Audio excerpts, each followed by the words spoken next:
Ich begrüße euch ganz herzlich zum mittlerweile 105. Vortrag zur Apokalypse und endlich nach langer Durststrecke landen wir jetzt beim ersten Wochenspruch.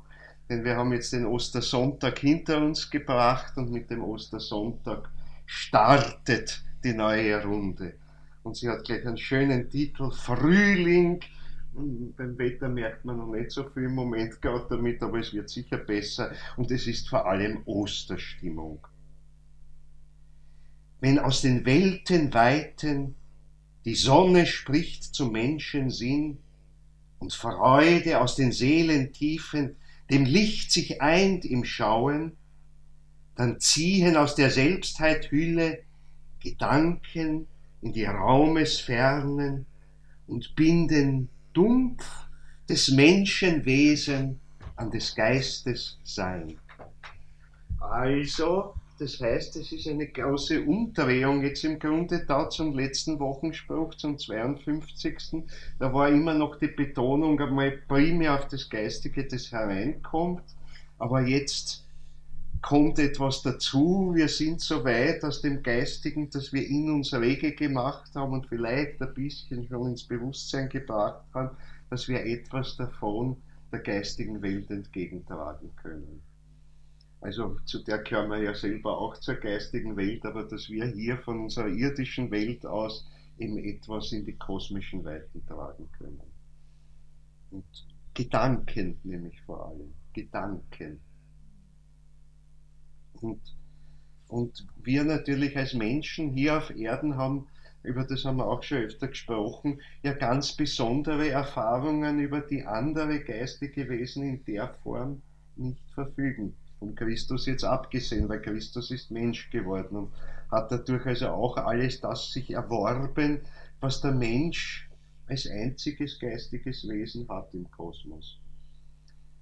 Also diese Beziehung eben zur Erdenwelt, zur äußeren Welt, auch zur gegenständlichen Welt, zur Welt der festen Gegenstände, das ist, die uns einerseits trennt ein bisschen von der Welt, aber andererseits, was heißt ein bisschen, ganz stark einmal trennt, weil wir stellen uns hier gegenüber, aber uns andererseits gerade diese Art des Erlebens auch die Freiheit ermöglicht. Also wir können uns in uns zurückziehen und sagen, okay, das ist da draußen, geht mir im Moment nichts an, ich beschäftige mich mit meinem Inneren. Oder ich kann auch sagen, ich wende mein Inneres ganz der Welt draußen zu, verbinde mich damit. Also in dem Wechselschlag leben wir eigentlich ununterbrochen.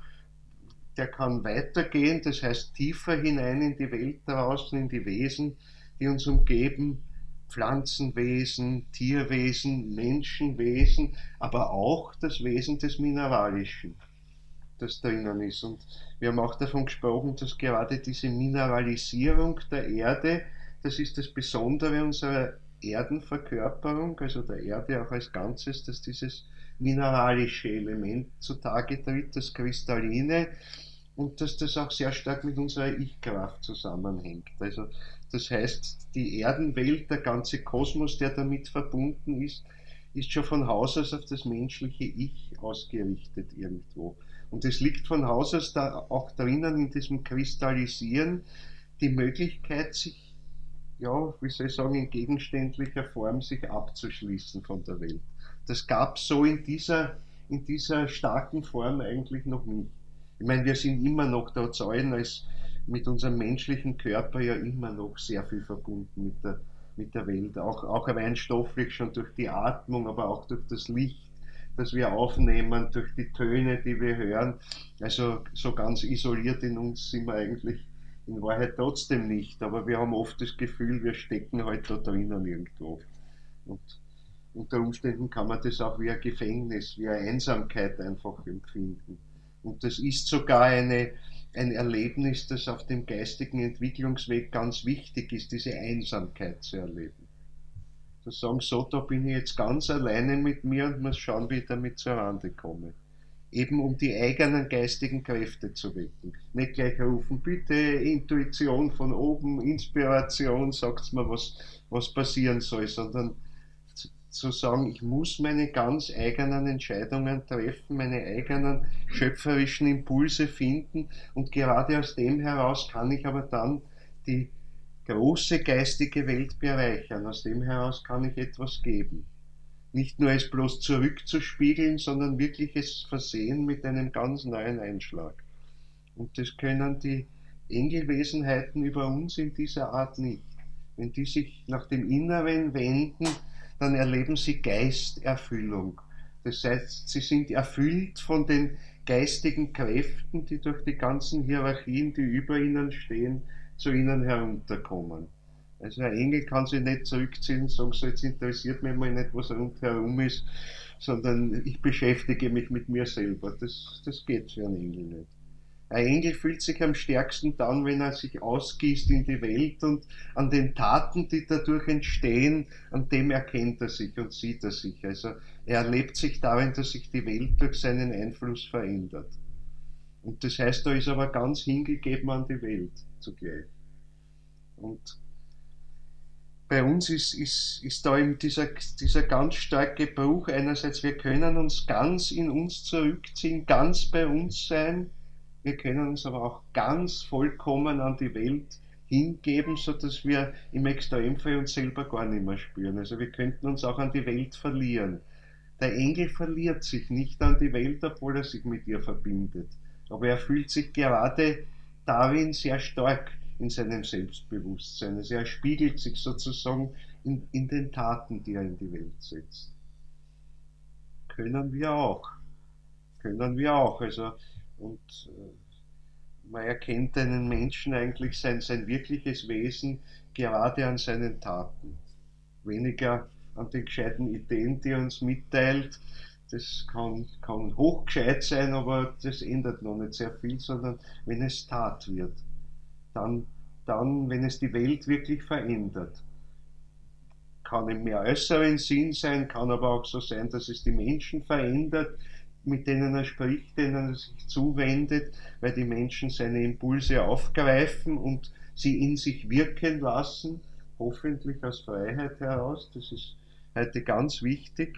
Also es wäre heute ganz schlecht, wenn ein Mensch suggestiv auf die anderen wirkt, was aber sehr viel zum Beispiel durch die Medien gemacht wird heute, was durch die Politik gemacht wird. Ich meine, die Schulung der Politiker beruht gerade darauf, wie beeinflusse ich die Leute möglichst so, dass sie das tun, was ich haben möchte.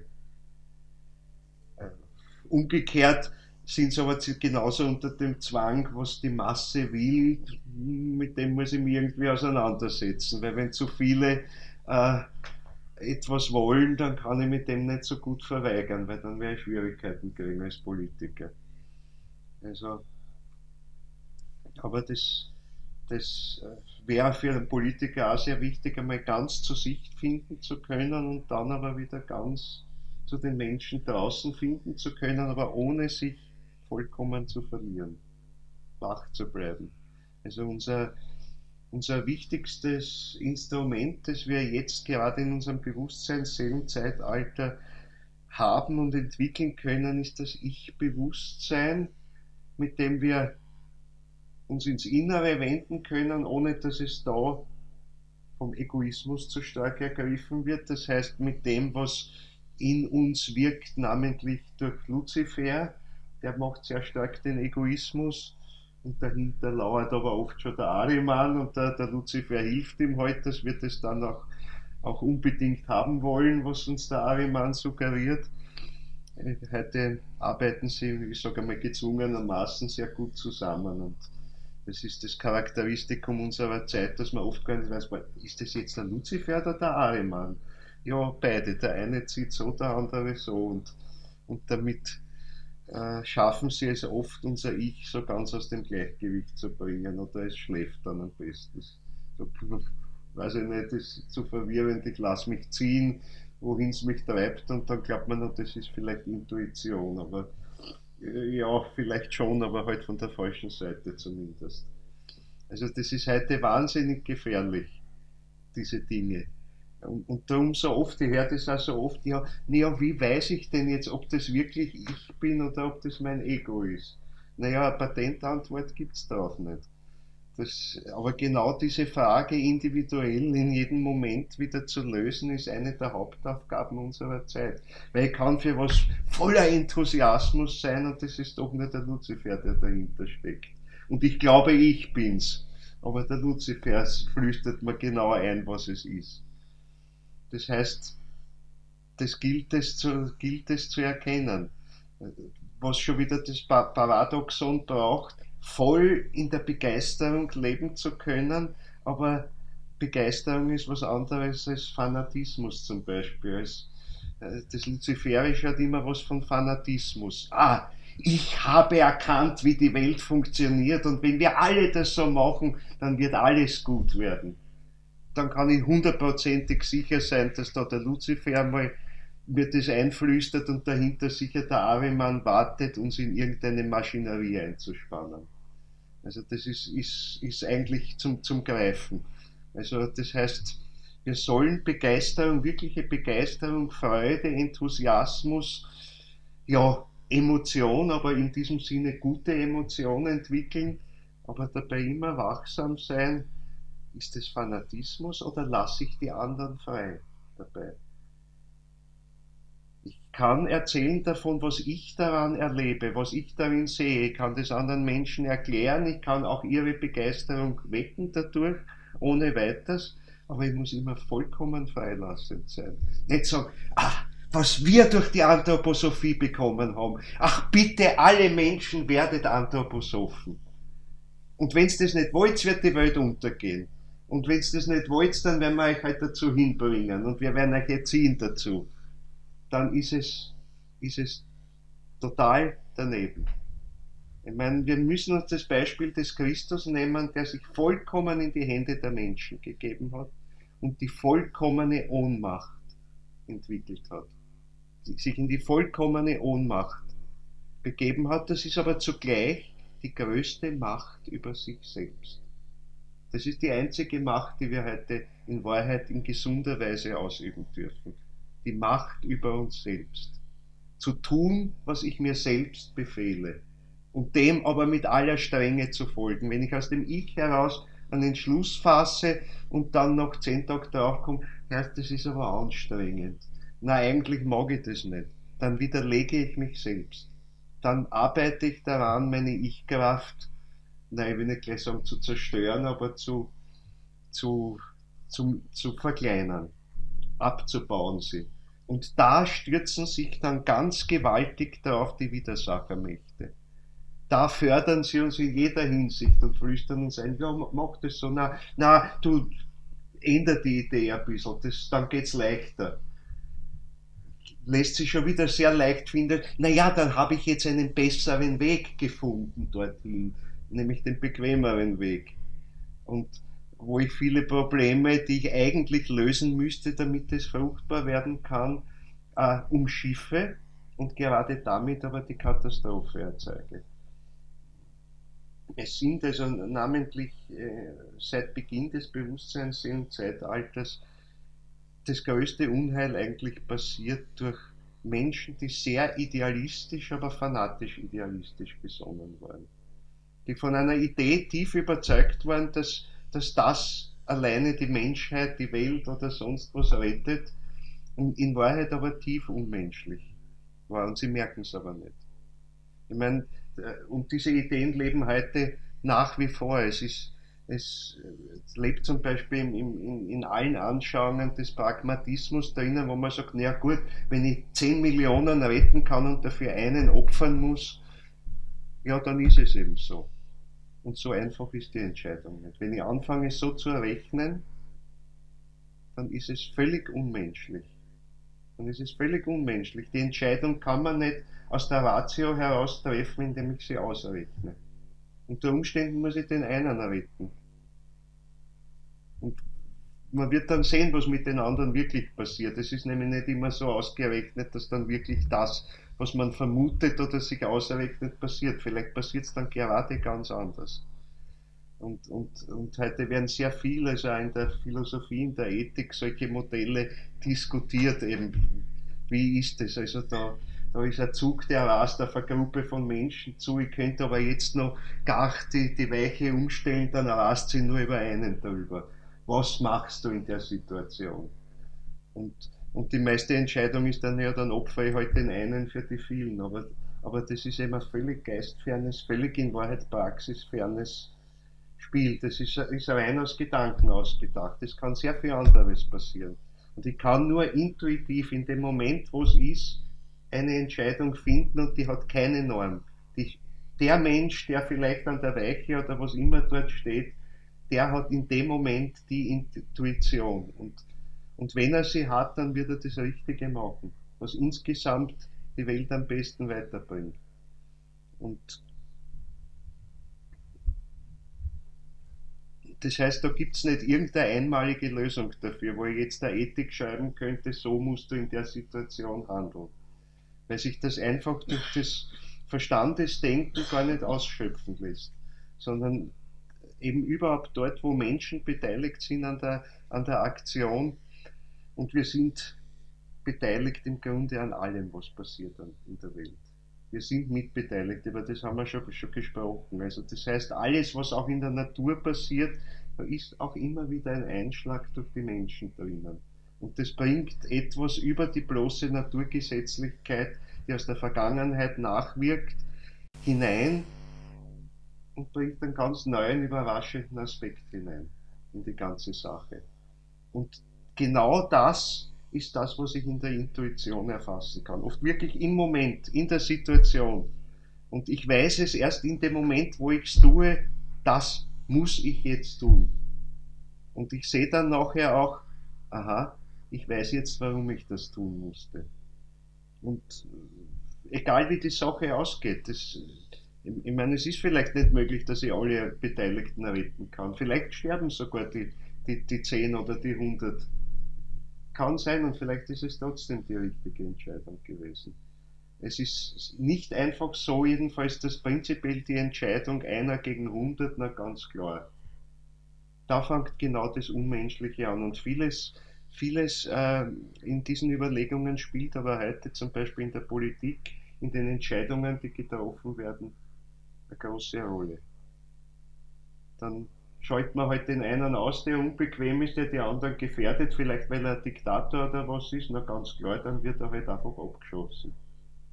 Dann schicke ich halt einfach irgendeinen professionellen Attentäter hin, der den versucht, aus dem Weg zu schaffen. Und das muss nicht immer die richtige Lösung sein. Es kann sein, aber es muss es nicht grundsätzlich sein. Und das heißt, wie soll ich sagen, wenn man in der Theorie eine gute Lösung findet, dann sollte man schon sehr verdächtig. Das ist schon sehr aufmerksam sein, dann wird das sicher nicht eine Lösung sein, die ich irgendwie verallgemeinern könnte. Das ist einfach eine Milchmädchenrechnung. Aber genau mit dem packen uns die Widersacher. Genau mit diesen Dingen packen sie uns. Das, und genau dieser Punkt, nämlich aus der Intuition und aus der Freiheit heraus zu entscheiden. Denn in der Intuition, die Intuition zwingt uns zu nichts. Ich meine, die Intuition ist auch ganz auf unsere Individualität zugeschnitten. Ein anderer, der daneben steht, kriegt eine andere Intuition, damit er seinen Teil richtig tun kann. Und der tut was anderes, er leistet einen anderen Beitrag zu der ganzen Geschichte. Und, und das ist daher das Schlimmste heute, zu sagen, ich finde Regeln, die für alle in einer bestimmten Situation gültig sind. Das heißt, wir kommen früher oder später, es wird natürlich, wir leben in einer Übergangszeit drinnen, die im Grunde zumindest das ganze Bewusstseinsseelenzeitalter dauert, und das sind immerhin insgesamt 2000, über 2000 Jahre, die das dauert, 2160 Jahre, die das dauert, so eine Kulturepoche ungefähr, ist auch nicht so auf den Millimeter genau zu nehmen oder auf die Sekunde genau, sondern es gibt Übergangszeiten dazu. Aber bis dahin sollten wir so weit kommen, dass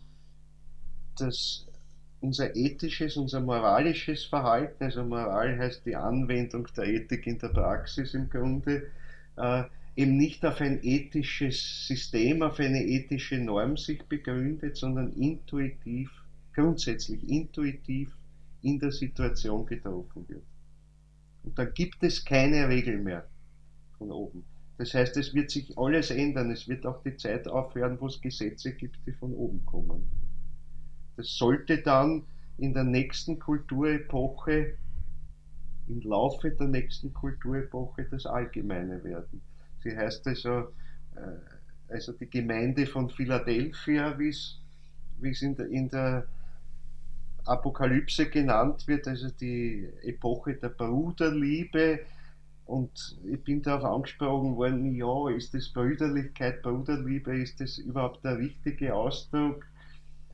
Heute, wie schaut es mit den Schwestern aus?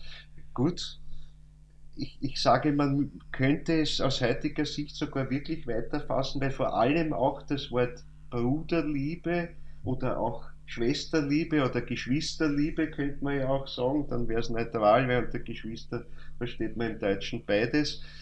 Aber dann ist immer noch drinnen das Primat der Blutsverwandtschaft, weil der Bruder ist der Blutsverwandte und die Schwester ist die Blutsverwandte. Und es geht aber darum, dass es nicht den geringsten Unterschied mehr gibt dazu, ob der Mensch blutsverwandt ist mit mir oder nicht. Also das christliche Element geht ja genau und Ausdruck dafür ist schon die Hochzeit von Kana eigentlich, dass da der Schritt getan wird über die Blutsverwandtschaft hinaus.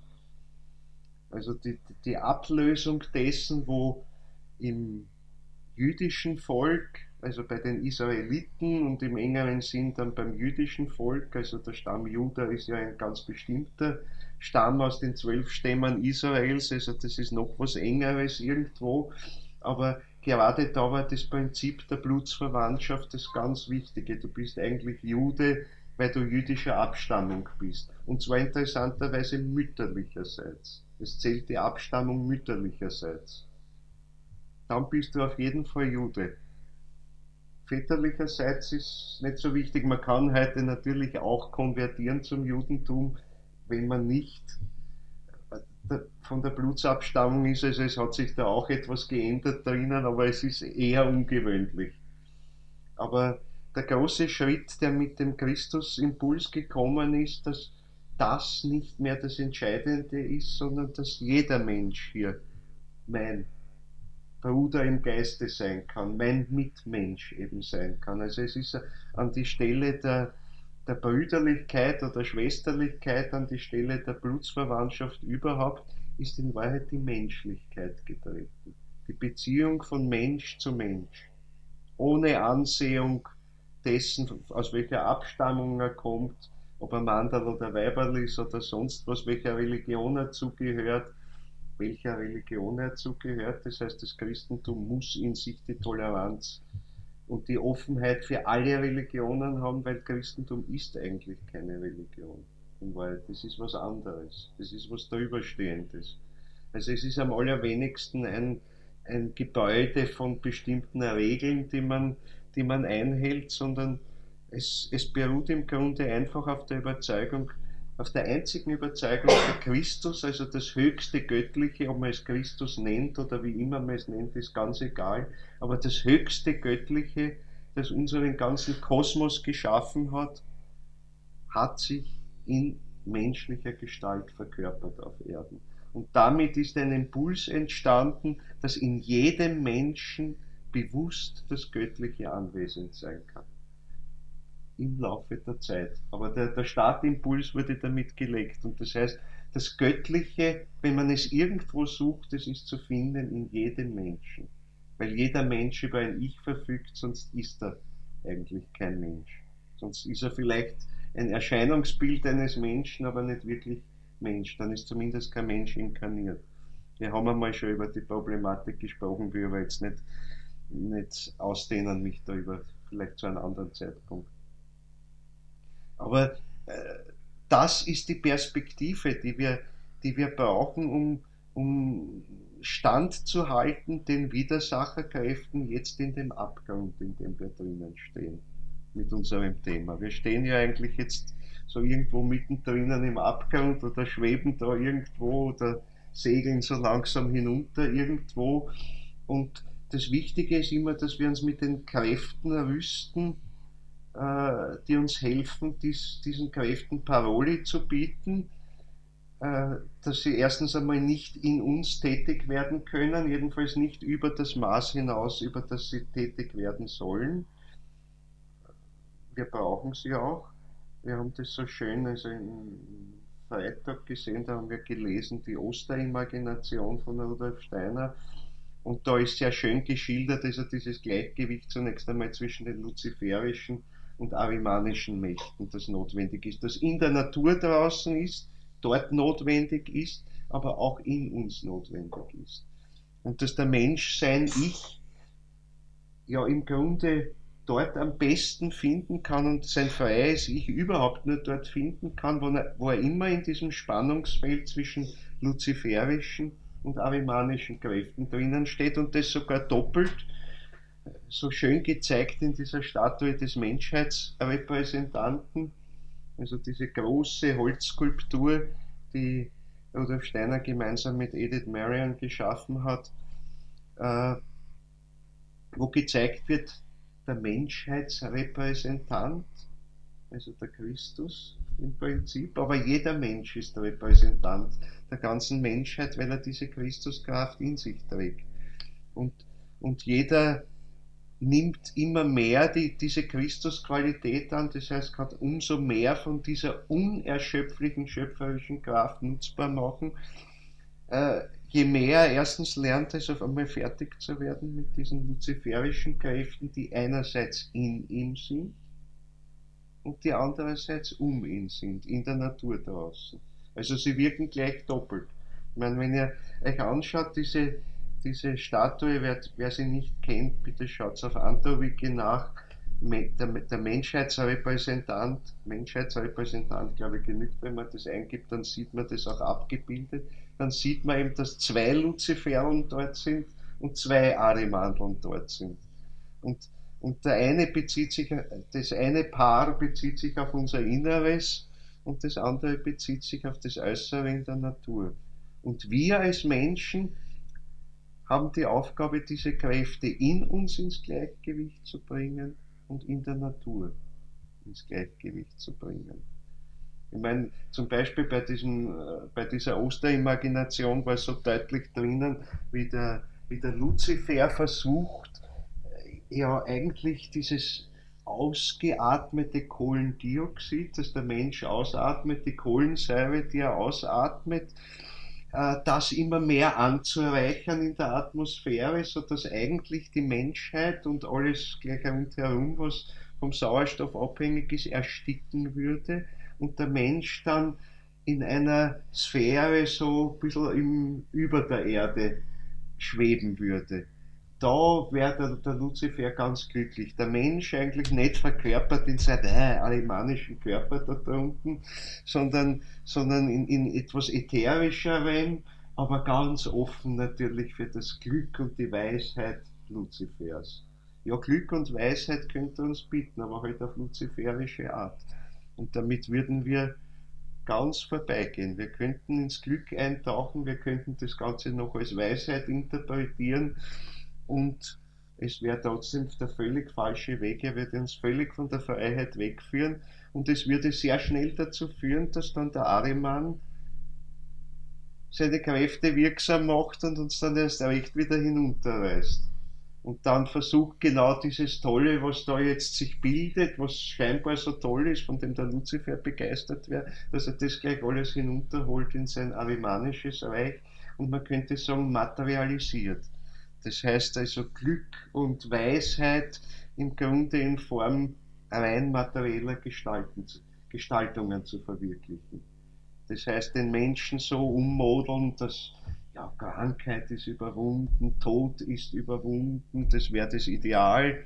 Ich meine, der Ahriman ist zwar der Herrscher der Todeskräfte, aber sie sollten seiner Meinung nach so wirken, dass der Mensch eben eigentlich ein arimanisches Wesen wird, das unsterblich ist. Physisch unsterblich ist.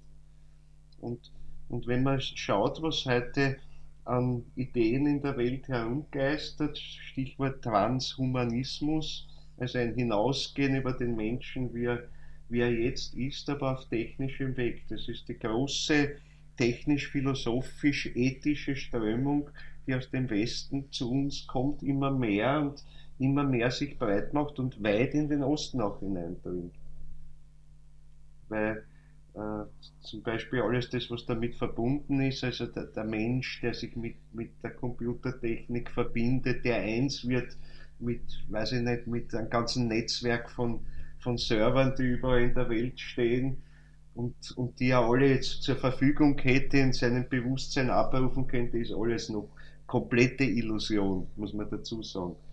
Also, dass das so, wie sich die Techniker träumen und dass wir kurz davor stünden, dass das möglich ist, dass der Mensch sich wirklich voll mit seinem Bewusstsein mit dem verbinden kann, das ist noch relativ weit weg. Aber was möglich ist immerhin, dass man äh, Ausgaben, die der Computer macht, dass man die direkt ins Hirnkastel einspeisen kann. Das geht. Das geht mittlerweile und umgekehrt also auch, dass der Mensch über seine Nervenimpulse Computer steuern kann. Das gibt es ansatzweise. Ist in manchen Fällen durchaus nicht etwas, was man verteufeln muss, weil es gibt Menschen, die vollkommen gelähmt sind, die Möglichkeit zu sprechen, vielleicht sogar eben den Computer zu bedienen, ohne dass er irgendeinen Finger rührt dabei, sondern direkt, also nur durch seine Nervenimpulse und damit ihm natürlich hier im Erdenleben andere Möglichkeiten gibt. Nur, das sollte halt nicht das Ideal werden, dass wir alle so werden. Das ist in bestimmten Sachen, in bestimmten Situationen sicher ein Mittel, um Zerstörungen, die halt im Körper da sind, auszugleichen und ein Gegengewicht zu machen und dem Menschen dadurch zu ermöglichen, eine Aufgabe, die er vielleicht hier in der Erdenwelt hat, und zwar indem er tätig eingreift in die Erdenwelt, zu ermöglichen, die er sonst nicht hätte. Weil sonst würde er vielleicht ja, einfach im Wachkoma da liegen oder was. So weit kann das gehen. Also man kann heute bereits bei Patienten, die im Koma liegen, wo man aber nicht unterscheiden kann, also durch äußere Kriterien, ob er im Wachkoma ist. Also das heißt, er kann sich zwar überhaupt nicht rühren, er kann nicht einmal blinzeln mit den Augen unter Umständen und trotzdem gibt es die Möglichkeit, dass er bewusst ist. Und das kann man heute mittels also Gehirnscans, äh, also mit der Tomographie, hat man gelernt zu unterscheiden, welche Zentren zum Beispiel aktiv sind, wenn sich ein Mensch etwas vorstellt.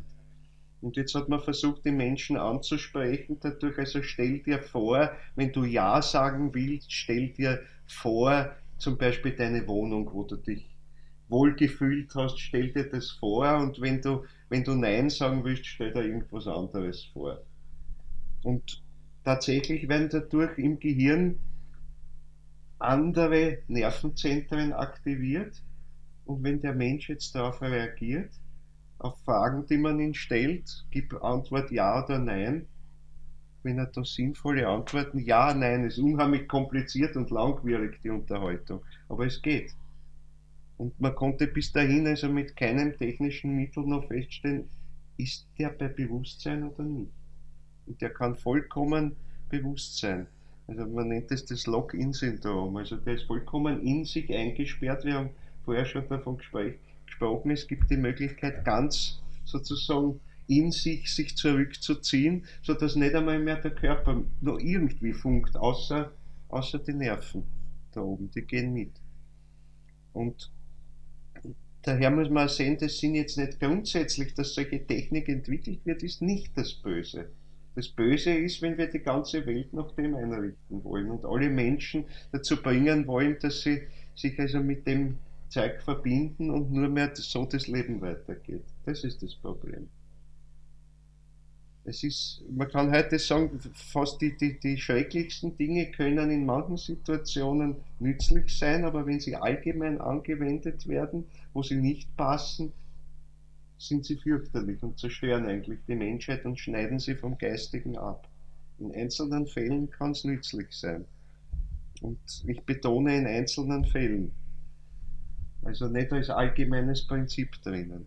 Und es ist so wichtig, das zu bedenken heute, weil diese Dinge sind im Kommen, sind teilweise ansatzweise schon da und werden stärker kommen. Und das sehr, sehr schnell. Also man unterschätzt nämlich immer, wie rapide das Wachstum heute, die Veränderung ist, die durch die Technik in die Welt hineinkommt. Ich meine, wir müssen es ganz brutal sagen, das Zeitalter, in dem wir drinstehen, in der Bewusstseinsseelenentwicklung, heißt also einmal Bewusstsein entwickeln, Bewusstsein fürs Geistige entwickeln, Bewusstsein aber auch gerade für die tote materielle Welt entwickeln und aus dem heraus entspringt aber die ganze Technik. Und, und die größte Kulturleistung, die wir bis jetzt erbracht haben, ist einerseits die Technik, die wir hervorbringen, und ungemeine geistige Kräfte gehen da hinein. Man muss auch wissen, das sind wirklich geistige Kräfte da hineingehen, die hineingehen. Und wir müssen nur aufpassen, dass eben die Widersacher nicht sich ihrer bedienen und uns verführen, damit eben was Verkehrtes zu machen, sondern dass wir das Heft in der Hand bekommen, obwohl wir die wesentlichen Intuitionen für die Technik gerade vom Herrn Ariman bekommen. Weil der weiß, wie die tote Welt funktioniert. Der ist Meister darin. Und, und der Techniker braucht seine Inspirationen, seine Intuitionen. Und er sollte lernen zu erkennen, aber von woher sie wirklich kommen. Und, und nicht, dass dann etwas von diesem ganzen technischen Denken hineingeht, zum Beispiel in seine ethisch-moralischen Überzeugungen. Und das ist die ganz große Gefahr, die drinnen ist heute. Und wir haben eben heute äh, eben gerade das Problem, dass wir immer mehr in die Ethik, in die Moral hinein Impulse von dieser arimanischen Seite hineinkommen. Und dass die verkauft werden als das Wünschenswerte und die Menschen glauben es. Weil der Luzifer hilft mit, dass auch dann sogar eine Begeisterung dafür, aber eine luziferische Begeisterung dafür entsteht. Je nachdem, man kann verschiedene Menschentypen mit verschiedenen äh, Kräften besser fangen. Die einen sind, weil der Ariman so stark wirkt, dass sie Angst haben und sagen, okay, wenn diese Regel da ist, dann habe ich weniger Angst. Dann bin ich im Griff von Ariman, dann steuert mich der Ariman. Für die das nicht genügt, da kommt dann jetzt der Luzifer dazu und sagt, na, aber das ist doch eine brillante Idee, das ist so einsichtig, dass nur das moralisch Gute sein kann.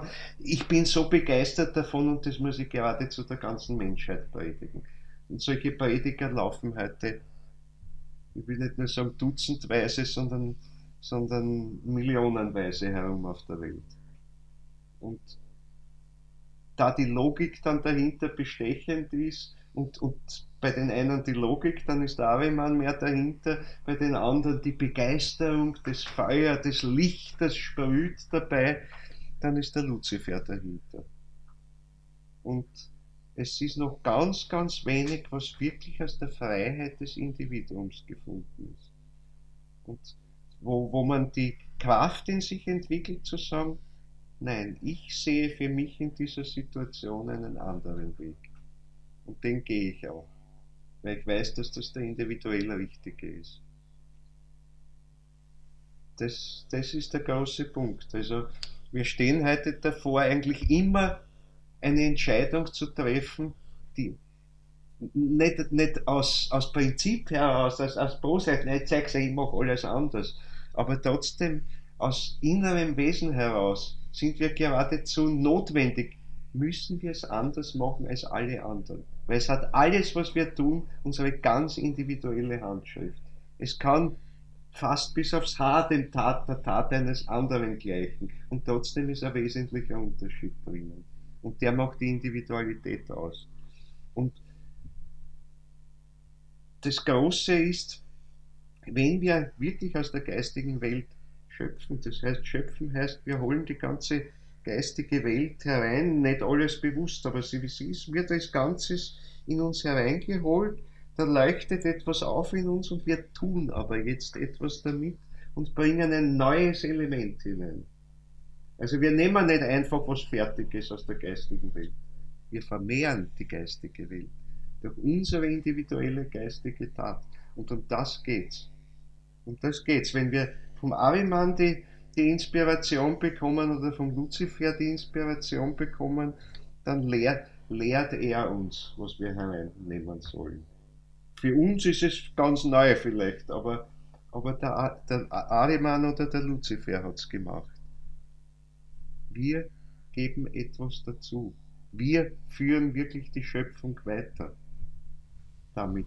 Das haben wir ja im letzten Vortrag besprochen, dass es darum geht, dass alles, was noch an Schöpferischem Jetzt passiert in der Welt, auf der Erde, letztlich im ganzen Kosmos, wenn ich so die ganz ferne Perspektive dazu rechne, was jetzt noch schöpferisch passiert, muss durch Menschen passieren. Menschen, die in Verbindung sind in ihrem Ich mit dem Christus. Das wohlgemerkt dazu. Aber weil der Christus gibt letztlich die Kraft dazu, dass das im ganzen Kosmos wirken kann. Aber was passiert, bestimmen wir. Und der Christus stellt sich sozusagen völlig selbstlos in den Dienst des Menschen, um seinen Impuls zu verwirklichen. Zu sagen, du Mensch musst sagen, wo es lang geht. Nicht ich, der Christus, sagt dir, du solltest jetzt eigentlich das machen.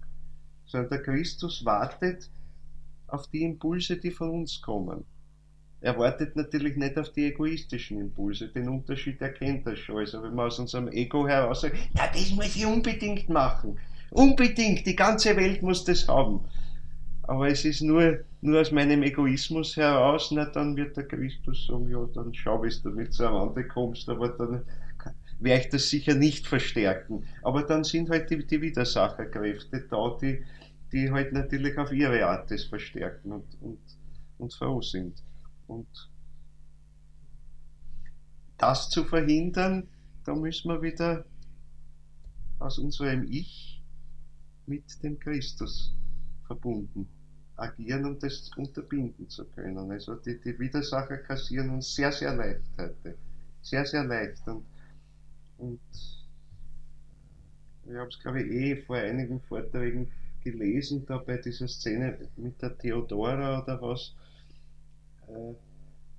irgendwo sagt sie dann so deutlich, naja, oder der Luzifer, nein, die Theodora sagt, also, naja klar, also das, was die Widersacher wollen, wird sich nicht in das Gesicht des Bösen kleiden, also das Böse, wie man schon auf den ersten Blick sieht, das ist ein Monster, das da mich inspiriert. Nein, nein, es wird sich in der schönsten Gestalt, in der heiligsten Gestalt offenbaren, ja sogar und ganz besonders das in der Gestalt des Christus. Also das heißt, weil wir ja auch davon gesprochen haben, die Zukunft, und zwar die allernächste Zukunft, eigentlich hat es begonnen schon im 20. Jahrhundert, die Möglichkeit, wirklich den Christus zu schauen, das heißt, sich in Wahrheit bewusst zu werden der Christuskraft, die in mir wirkt und dass ich mir, aber der so bewusst werden kann, dass ich sie mir gegenüberstellen kann. Ja, muss ich denken, wenn ich eine Christuserscheinung habe, ist das nicht so, aha, ja, jetzt irgend so ein sehr verdünnter Nebel ist da und der formt sich jetzt zum Christusbild und der kommt mir jetzt entgegen und sagt, hallo. Das Bild forme ich. Aber die Kraft, dieses Bild, die in diesem Bild lebt, ist die Christuskraft. Aus der Intuition, aus der intuitiven Verbindung mit dem Christus heraus erschaffe ich diese Imagination. Und ich erkenne sie als Wirklichkeit. Als Wirklichkeit heißt nicht unbedingt als äußere Realität, obwohl es bis dahin gehen kann sogar. Das Erlebnis kann so stark werden, das ist ja die Schilderung schon in der Bibel drinnen, also da ungläubigen Thomas, der ja jetzt so seine Hände sogar in die Wunden legen will und den sogar betasten will, den Christus. Also es kann dieses Bild, das aber im Grunde der Thomas selber schafft, so stark werden, dass ich es berühren kann. Der Christus ist als geistig übersinnliche Gestalt da, aber dass ich ihn sichtbar mache, sozusagen für mein Schauen, dieses Bild muss ich malen. Wenn ich das nicht male, dann erlebe ich es nicht. Und dazu muss ich aber innerlich in meinem Ich eben wirklich das Bewusstsein für die in mir wirkende Christuskraft gefunden haben, irgendwo. Halbbewusst zumindest. Die muss da sein. Und viel leichter geht es, dass der Luzifer uns das Bild des Christus vorgaukelt. Da muss ich mich nicht anstrengen. Da macht man es leicht. Also das heißt, wir müssen zum Beispiel ganz, ganz stark aufpassen, aha, ja, es ist die Zeit des Erlebens des Christus im Ätherischen, dann muss ich aber aufpassen, ist das luziferische Trugbild oder ist es wirklich der ätherische Christus? Ist es wirklich die Lebenskraft des Christus, die ich in mir erlebe und aus der ich heraus dieses geistig wirkliche Bild des Christus erschaffen kann? Das Bild, die Imagination muss ich schaffen. Aber aus den ganz realen, ätherischen, physisch-ätherischen Christuskräften. Das ist ein ganz schwieriges Bild. Das kann sehr, sehr, sehr, sehr knapp beisammen liegen. Also, wie ich gesagt habe, wir müssen uns auf einiges gefasst machen, da in dem Abgrund, dann ist am wenigsten, dass sie jetzt Angst haben, das wird so wie in einem schlechten Horrorfilm. Alle Augenblick kommt der Schock und irgendwo aus der Geisterbahn kommt irgendeine schiere Gestalt hervor. Die Gefahr besteht ganz stark darin, dass die Gestalt, auf die ich mich so freue und wo ich endlich froh bin, sie zu sehen, dass die ein Trugbild sein könnte und dass die mich in die falsche Richtung lenkt. Und der Luzifer ist schon gut darin, diese Gestalt hinzuzaubern. Er ist sehr gut darin. Und wir können uns sehr, sehr leicht täuschen. Und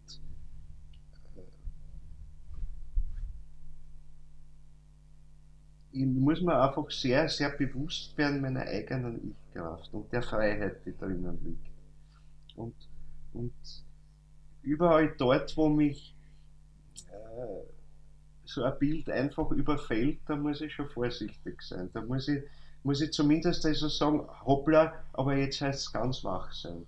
Und wenn ich ganz wach bin bei mir, dann entweder, wenn es ein luziferisches Bild ist, dann verwandelt sich, zumindest löst sich auf oder verwandelt sich und dann zeigt sich das luziferische Gesicht drin. Dann kann ich schon sagen, Servus. Aber dann weiß ich, du bist nicht das, als dass du dich ausgegeben hast. Aber da muss ich ganz fest in mir stehen, da muss ich, wenn ich dem Christus begegnen will, muss ich zugleich fast im selben Atemzug dieses ganz auf mich stehen können in mir haben. Das heißt, dieses absolute Gefühl zugleich der absoluten Einsamkeit. Diese eine Seite des Christus-Ausspruches am Kreuz oder die eine Interpretation des Christuswortes, eines dieser Worte ist doch, mein Gott, warum hast du mich verlassen? So steht es ja drinnen. Es ist das Interessante, dass es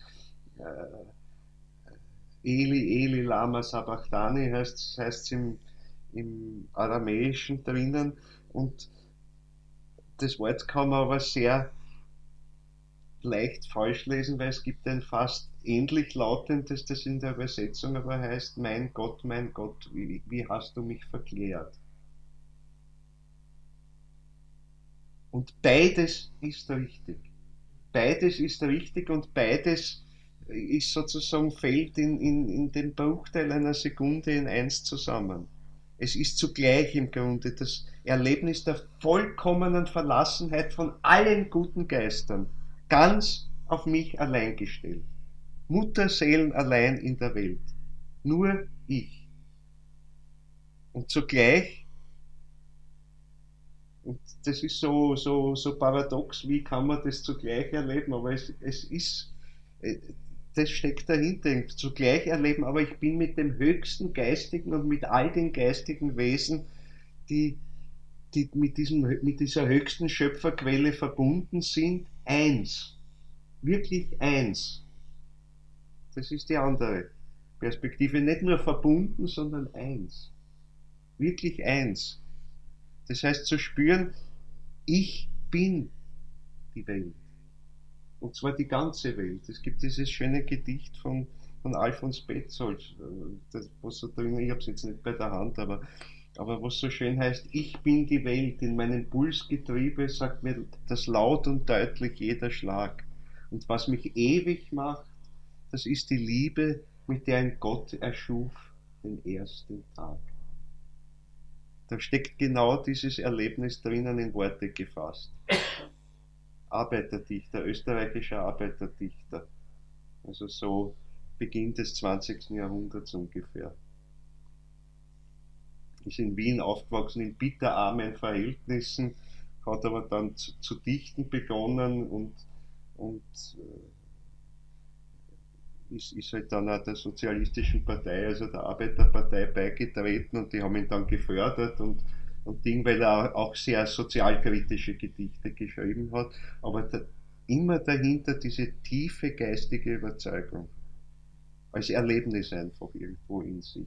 Und das hat ihn auch durchs Leben gebracht irgendwo, weil er war am Verhungern, am krank, alles drinnen, Tuberkulose und lungenkrank und Dinge, und er ist durchgekommen. Er ist durchgekommen irgendwo, weil dieses wirklich Christliche in ihm gebrannt hat. Und mit der Kirche hat er nichts jetzt viel Beziehung dazu gehabt, aber er war vollkommen tief. Seine Mutter war tiefgläubig. Aber er hat diese Kraft in seinem Ich gespürt einfach. Und also das heißt, es gibt Menschen, die das haben, und das kann im Grunde heute in unserem Bewusstseinszeitalter jeder Mensch finden. Das ist auch alles nicht so weit weg, weil oft hört dann, naja, aber wie finde ich das wirklich mein Ich, oder wer ist das, oder ist das doch der Luzifer oder sonst wer, da ist mein Ego, oder wer oder was ist es, aber wir sind so hauchdünn dran, und wir erleben, wir können es aber eigentlich nur erleben in solchen, wie soll ich sagen, Schicksalsmomenten, wo es wirklich hopp oder top ist, in gewisser Weise, oder wo eine Entscheidung zu fällen ist, wo ich mich jetzt auf niemand, auf keine Regel, auf nichts berufen kann, sondern ich stehe allein damit da und ich muss jetzt sagen, so oder so. Und wenn ich mich dem stelle, dann kenne ich mein Ich. In dem Moment. Dann erkenne ich es, weil dann erlebe ich es in seiner Tätigkeit. Da klopft es deutlich an. Wir haben halt das Problem, dass unser Alltagsbewusstsein, so wie wir es Tag ein, Tag aus haben, ja, man kann es natürlich als Ich-Bewusstsein bezeichnen, aber es ist eigentlich nur die Spiegelung des Ich-Bewusstseins als Ego-Bewusstsein. Und das ist noch ganz, ganz flau. Also das heißt, die ganzen gescheiten Gedanken, die wir uns machen, die wir gelernt haben und die wir hin und her wälzen oder was, das ist es alles noch nicht. Das ist erst das Spiegelbild. Es ist erst dort, wo ich am Ende mit meinem, ich sage es jetzt ganz bewusst, wo ich mit meinem Latein am Ende bin. Das Latein ist ja die Sprache des Verstandeswissens. Wo mir der Verstand, die Logik nicht mehr sagt, so muss ich es machen oder so. Jetzt habe ich die Regel durchschaut, aha, dann rechne ich aus, so ist es richtig. Sondern wo ich, Richter, Geschworener, alles in einem bin und entscheiden muss, so passiert's. Und wo ich niemand fragen kann dazu, außer mich selbst. Und wo ich das tue, manchmal vielleicht fast unbewusst, weil die Intuition beginnt oft unbewusst, noch immer heute. Ich meine, sie sollte voll bewusst werden, aber oft beginnt's und ich tu's, aber wenn ich dann wenigstens im Tun erhasche, ja, genau das ist es. Und mich darin spüre und sehe, genau das war die Entscheidung, die ich jetzt treffen musste, weil ich sie aus Freiheit so treffen wollte. Weil ich aus meinen Fähigkeiten, meinen ganz individuellen Fähigkeiten, genau das beitragen kann dazu. Und dass mir gar nichts nützt, hausieren zu gehen mit den Fähigkeiten, die ich gar nicht habe. Also zum Beispiel ein Notarzt wird in einer Situation vielleicht anders arbeiten, der noch nie mit dem was zu tun gehabt. Und trotzdem wird er versuchen, einem Menschen zu helfen, der einen Unfall hat, und es wird ihm vielleicht auch gelingen. Ist nicht gesagt, dass das einem Arzt besser gelingt. Aber der Arzt wird halt sofort ganz professionell wissen, welche Handgriffe er machen muss. Wenn ich das noch nie gemacht habe, wäre ich anders herangehen müssen dran. Ganz zwangsläufig. Und trotzdem kann ich was Richtiges machen in der Situation. Und, und so ist vieles auch eben, das wäre so wichtig in der Medizin, von Arzt zu Arzt verschieden. Nicht ein Patient und alle Ärzte würden mit ihm genau das Gleiche machen. Die wirkliche Heilung passiert, wenn eben so eine Beziehung von Ich zu Ich stattfindet, zwischen dem Arzt und dem Patienten. Das wäre das Eigentliche. Und in der nicht so fernen Zukunft äh, wird es dahin kommen, dass man auf das Heilung vor allem auf dem beruht. Und dann wird vieles von den, ja, wie soll ich sagen, abergläubischen Zauberritualen, die wir jetzt machen in der Medizin, wegfallen. Vieles von dem, was heute gemacht wird, ist in Wahrheit ein Brimborium. Das, man kennt ja mittlerweile den Placebo-Effekt, und äh, mittlerweile weiß man auch, dass damit tatsächlich auch Heilungen passieren können. Es ist nicht nur, der Patient bildet sich halt ein, weil es psychologisch fühlt er sich jetzt wieder wohl. Und nein, es passieren wirklich auch Heilungen daraus. Nur, man weiß nicht wie, wann, warum, und manchmal funktioniert es, manchmal funktioniert es nicht. Also daher kann man es jetzt noch nicht einfach als medizinische Behandlung so anpreisen, aber es wird dahin kommen. Es wird einfach liegen an der geistigen Beziehung, die der Patient mit seinem Arzt oder mit einem anderen Menschen hat, wodurch dann irgendwann mit der Zeit jeder Arzt für jeden sein kann, dem anderen helfen kann. Es wird schon notwendig sein. Es wird gerade so sein, und das ist ja gut auch, dass eben gewisse Dinge, die uns mangeln, weil auch das ist die nächste Erkenntnis, okay, wenn ich Individuum bin, bin ich Individuum, aber auch gerade dadurch, dass ich ganz bestimmte einzigartige Fähigkeiten habe, die sonst niemand hat. Aber das heißt, mir fehlen auch eine ganze Menge Fähigkeiten, die die anderen haben. Und wir können ein großes Ganzes eigentlich dann schaffen, wenn wir uns zusammentun. Und wenn wir sagen, ja super, du kannst was anderes als ich, du machst das anders als ich. Das ist gerade das Gute, dass du das genauso machst wie ich, das ist unnötig, das kann ich erledigen. Und du könntest es niemals so gut wie ich, weil du eigentlich die Fähigkeit dazu gar nicht hast. Da fehlt etwas dazu. Und du brauchst sie auch gar nicht haben, sondern ergänzen wir einander doch. Und da zusammenzuarbeiten. Natürlich machen wir uns dadurch auch die Fähigkeiten des anderen, aber auf eigene Art zu eigen. Also wir nehmen etwas herüber in uns, reifen dadurch, aber es wird unser eigenes. Es ist nicht mehr dasselbe, was von dort ausgegangen ist, aber der andere ist Anregung für uns. Und, und das wird dann in der nächsten Kulturepoche hoffentlich, zumindest bei dem Teil der Menschheit, der Fall sein, dass diese Verbindung da ist, dass jede Begegnung im Grunde von Mensch zu Mensch, zumindest eben bei den Menschen, die das schaffen, und hoffentlich sind es viele, dass das ein Austausch von Anregungen ist, die Fähigkeiten erwecken. Etwas von meinen Fähigkeiten, da spült der Funke aus, und der kann bei dir zünden, aber mach damit jetzt, was du nach deiner Individualität daraus machen kannst. Dass wir einander bereichern, geistig dadurch. Und ja, ich sage das bewusst in der doppelten Bedeutung sogar des Bereicherns. Ich meine, weil wir haben heute zum Beispiel ein Problem in der Welt, ein riesiges Problem, wie das ganze Finanzsystem läuft, wie der Umgang mit dem Geld läuft. Wir sehen, mittlerweile wird es überall im Grunde schon erkannt, dass die Schere immer größer wird, immer weniger Menschen häufen immer mehr Kapital an, die anderen haben im Verhältnis immer weniger. Und das hat insofern eine ganz starke geistige Bedeutung. Man braucht jetzt nicht glauben, dass die das anhäufen, nicht gleich wieder alle zu den Bösewichten stempeln oder was. Also, natürlich sind Einflüsse da, aber es geht erstens einmal nicht darum, jetzt kann ich mir alles leisten. Die haben so viel Geld, so viel können sie sich gar nicht leisten oder das für sich gebrauchen, sondern sie gebrauchen es, um die Welt nach ihren Ideen umzugestalten. Da ist an sich was Richtiges da. Das Kapital sollte dazu da sein. Kapital ist Ausdruck der geistigen Fähigkeiten der Menschen.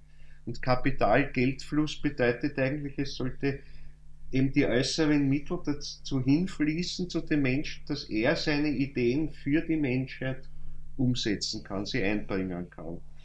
Ein Problem wird es halt nur, wenn das nur einzelne wenige sind und den anderen eben diese äußeren Mittel entzogen sind, sehr wohl aber die geistige Kraft dazu da wäre. Also das heißt, heute krankt das Finanzsystem in Wahrheit ganz, ganz stark daran, dass die Verteilung des Kapitals nicht mit der Verteilung der Fähigkeiten übereinstimmt. Sondern es konzentriert sich in ganz wenigen Händen. Ich will nicht sagen, dass diese Leute keine Ideen haben, also das will ich überhaupt nicht sagen, aber es sind einseitige Ideen. Klar, weil sie ganz individuelle Ideen sind.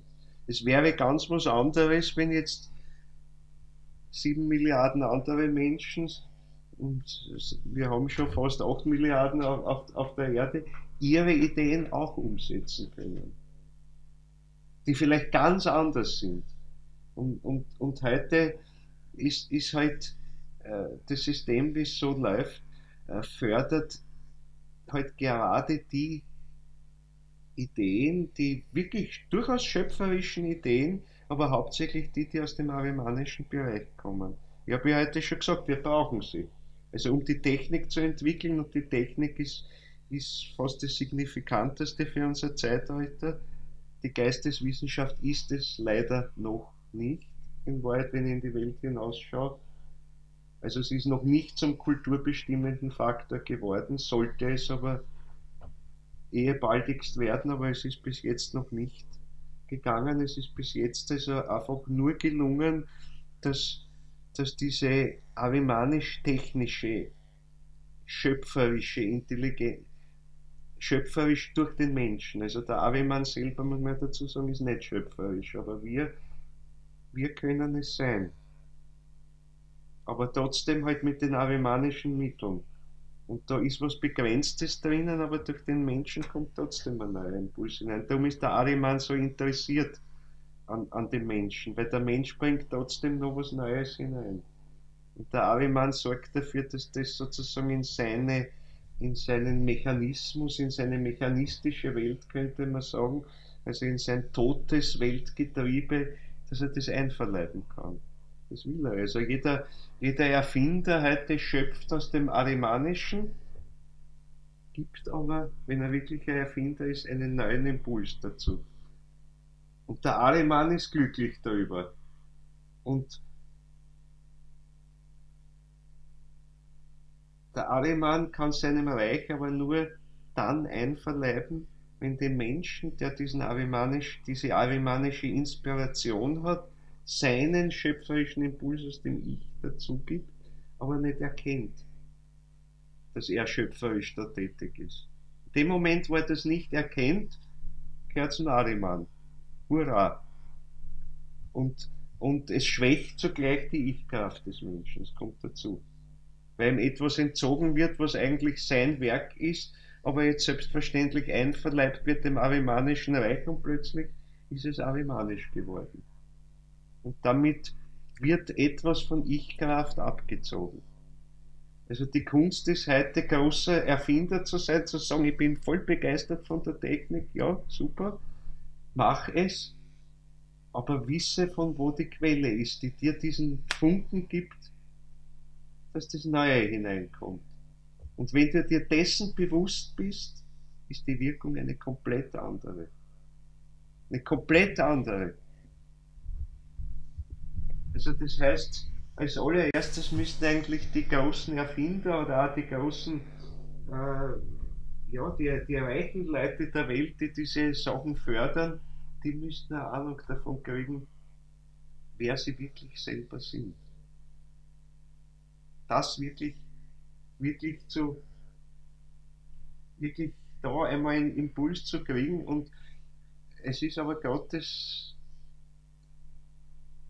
die blöde Geschichte, die, dass das gerade da offenbar nicht der Fall ist. Und zwar kann nicht, weil sie irgendwem unterstellen, auch nicht, weil, jetzt habe ich alle die Führenden hellsichtig untersucht und ich kann es euch sagen, habe ich geschaut. Dieses hat, jeder von euch kann es schauen, man kann es nämlich an einem sehen. Sie haben fast alle Angst vor dem Tod. Und die Philosophie des Transhumanismus, also den Menschen verbessern mit technischen Mitteln, der Hauptantrieb ist die Angst vor dem Tod und der Auslöschung des Ego-Bewusstseins. Vor dem haben sie Angst. Und das treibt sie an, ja, das muss ich ja nur zu meiner Lebzeit schaffen, dass das funktioniert. Und darum auch die Fantasie, in den nächsten 5 Jahren muss das passieren, oder von mir aus in den nächsten 10 Jahren. Aber unausgesprochen steckt dahinter, dass ich es noch erlebe. Weil ich habe tief drinnen diese unglaubliche Angst vor dem Tod, ins Nichts, ins völlige Nichts, in die Auflösung zu fallen. Und solange ich einen Funken von dieser Angst habe, habe ich noch nicht mitgekriegt, was mein Ich wirklich ist. Weil Ich-Erfahrung heißt, die Erfahrung zu machen, das Ich kann nicht sterblich sein. Diese Erfahrung mache ich unmittelbar damit. Ja, mein Ego-Bewusstsein sehr wohl, das zerflattert. Und da ist vieles weg, da ist das meiste weg, was heute unser Alltagsbewusstsein ausmacht. Aber dann muss ich mich halt besinnen, aber was bleibt denn dann noch über? Und dort finde ich mein Ich dann. Ob ich das oder das gelernt oder studiert habe, ob ich den oder den Besitz gehabt habe, das ist alles uninteressant. Das kann höchstens um 7 Ecken interessant sein. Es kann natürlich Ausdruck meines Schicksalsweges sein. Natürlich wird es auch sein, aber das muss ich erst erkennen. Der Besitz als solches und des Wissens als solches und der Ehrungen, die ich vielleicht bekommen habe, das ist fürs Ich im Grunde gar nichts. Ein Hilfsmittel vielleicht. Manchmal ein gutes, ein notwendiges, soll alles sein, aber Gott sei Dank am Lebensende brauche ich es nicht mehr. Es hat ausgedient und ich gebe es mit Leichtigkeit ab. Wenn ich das nicht, und zwar nicht als Glaube im alten Sinn, ich glaube es halt, weil die Kirche hat mir es gesagt oder irgendwer hat mir es gesagt und ich glaube daran. Ja, im wirklichen Mittelalter, in der Frühzeit, vor allem des Mittelalters, haben die Menschen das gespürt in sich. Und da war Glaube ein inneres Wissen, das zwar nicht voll rationalisierbar war, aber aber das eine tiefe Überzeugung, eine Gewissheit war. Also Glaube war nicht das, was wir heute nennen, ich glaube etwas, wo ich nicht genau weiß, ob es wirklich so ist. Aber ich glaube es halt, weil die Autorität, die es mir gesagt hat, der vertraue ich. Heute muss die Autorität im eigenen Ich gefunden werden. Das heißt, wir müssen an uns selbst glauben, zunächst einmal. Als allererstes. Glaube an dich selbst. Und sei nicht zaghaft diesbezüglich. Diese Überzeugung muss man gewinnen. Und das ist eine Voraussetzung auch, äh, die letztlich hinführt zu wirklichen Christuserlebnissen. Weil zugleich mit meinem Ich erlebe ich dann den Christus dabei, der in meinem Ich, durch meinem Ich, mit meinem Ich in vollkommener Freilassung unseres Ichs wirkt. Also das geht in Wahrheit eins in eins. Und wir sind nicht weit weg, jetzt werden Sie wieder für sagen, ja, hab ich das schon erlebt, ich weiß gar nicht und wie komme ich dorthin? Wir sind aber alle knapp dran. Wir sind alle so knapp dran. Das sind alles die Dinge, die an Zehntelmillimeter unter der Oberfläche unseres Alltagsbewusstseins darunter liegen. Es ist nicht weit weg. Es ist nicht weit weg. Und gerade die Beschäftigung also mit der Anthroposophie, mit der Geisteswissenschaft oder von mir ist auch nicht Anthroposophie, aber alles, was mit dieser Gedankenklarheit, mit dieser Wachheit ans Geistige herangeht. Ich meine, dann ist es Anthroposophie im weitesten Sinn, weil dann ist es die Weisheit, die Bewusstheit, die aus dem individuellen Menschen-Ich kommt. Also um das geht es. Auch da, wie man das nennt, ist egal.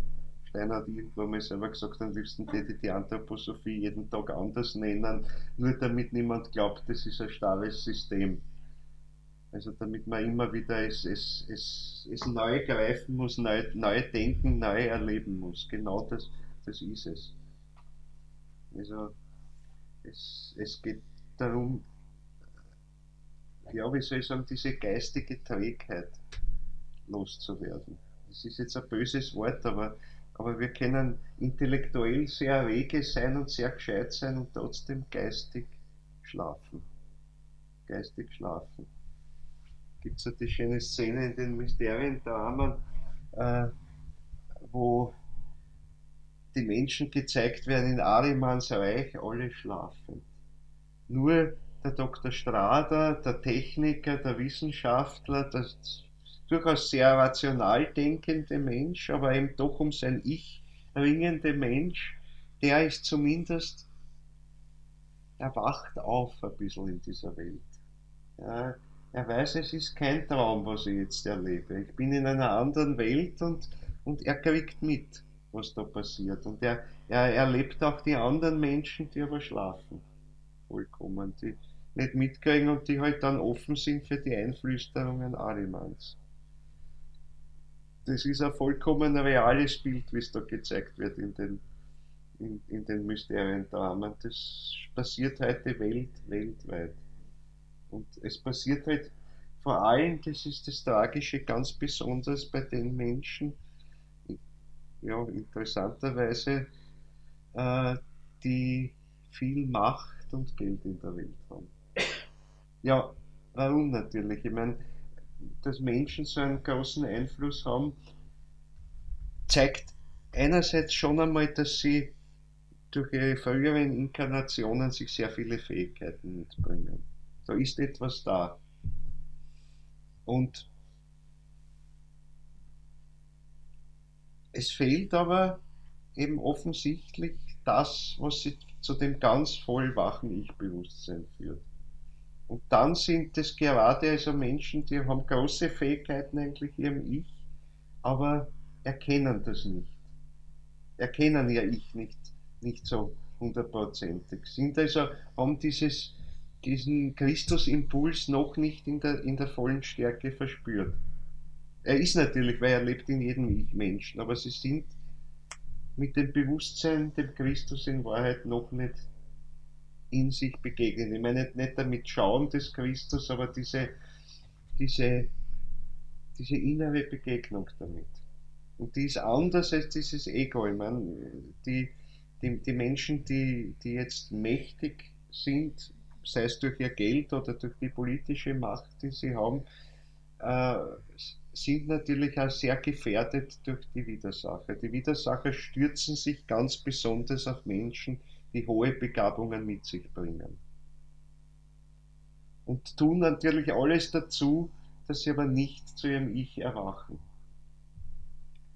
Und, und dazu geben sie ihnen viele Mittel dann in die Hand, damit sie ihre Fähigkeiten, die sie sich mitbringen aus der Vergangenheit, aber auch umsetzen können, aber jetzt ganz rein folgend oder ziemlich rein folgend halt den Impulsen, die die Widersacher ihnen geben, sei es luziferisch, sei es arimanisch.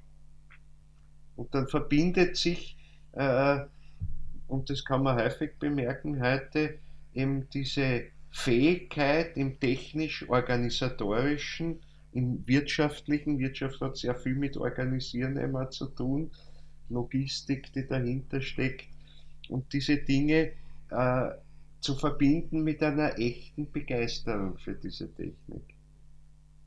Und das kann man verstehen, wenn man sagt, wie diese Dinge dann wirklich funktionieren. Zuerst denkt man sich, verrückte Idee, das gibt es ja gar nicht. Das ist ja Fantasterei. Aber nein, sie setzen es um. Sie setzen es um. Gibt es genug Beispiele? Ich will jetzt gar keine Namen nennen, aber ihr braucht es nur suchen. Sie tauchen eh immer wieder auf irgendwo. Es sind eh immer wieder dieselben und die haben die Welt verändert. Also die führenden Leute, die in der Computerbranche tätig sind, in der Weltraumtechnik und so weiter, diese Dinge, oder in der weltweiten Logistik, wo, wo Waren im nächsten Tag vor deiner Haustür stehen und das funktioniert. Alle diese Dinge. Dann sieht man, das sind hochbegabte Leute, keine Frage. Es ist keine Kleinigkeit, sowas auf die Welt zu stellen und wo dann hunderttausende Angestellte dahinter arbeiten und dieser Idee folgen und helfen, die umzusetzen. Und, aber die nächste Seite ist erstens eine tiefe Angst vor dem Tod und damit verbunden oder das als Zeichen zu nehmen, da ist irgendwas funktioniert nicht mit dem ganz ans Ich-Bewusstsein, ans wirkliche Ich-Bewusstsein heranzukommen, an das wirkliche Erkennen der eigenen geistigen Individualität, sondern nur sie zu erleben im Spiegelbild des Egos. Und das verstärkt der Luzifer sehr stark. Ne? Weil man sehen, da hilft der Luzifer mit, der hilft also, dass das Erleben des Ego, also was wir im Alltagsbewusstsein haben, ganz stark und intensiv wird. Und in Wahrheit eben unser Ich-Erlebnis ja eben erst dahinter ist. Aber je stärker je dominanter dieses Ego-Bewusstsein ist, umso mehr überstrahlt das dieses zarte, feine Licht des wirklichen Ich, das dahinter steckt. Es ist so, wie wenn ich halt eine Taschenlampe habe und das gegen Sonnenlicht ankämpfen will. Da fällt mir das Taschenlampe nicht mehr ein. In der tiefen Nacht kann es leuchten.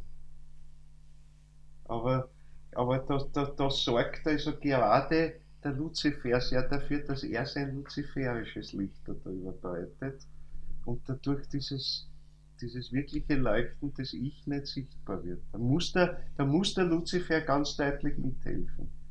Wäre nur der Ahriman da, dann wäre das sozusagen eine völlig geistige Finsternis, in der ein einziges Licht leuchtet, nämlich mein Ich. Und das leuchtet in diese Welt hinein. Dann würde ich sofort erkennen. Dann würde man es der Ahriman sogar leicht machen, das eigene Ich zu erkennen. Mich zu erkennen in einer völlig geistlosen Welt. Ich meine daher wieder interessanter bei manchen Naturforschern, die jetzt so sich ganz in das rein Arimanische vertiefen,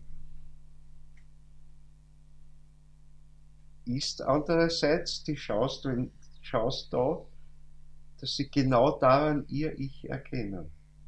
Wenn sie wirklich dann bis dorthin schauen, wo sie schauen, aber das ist ja alles Finsternis.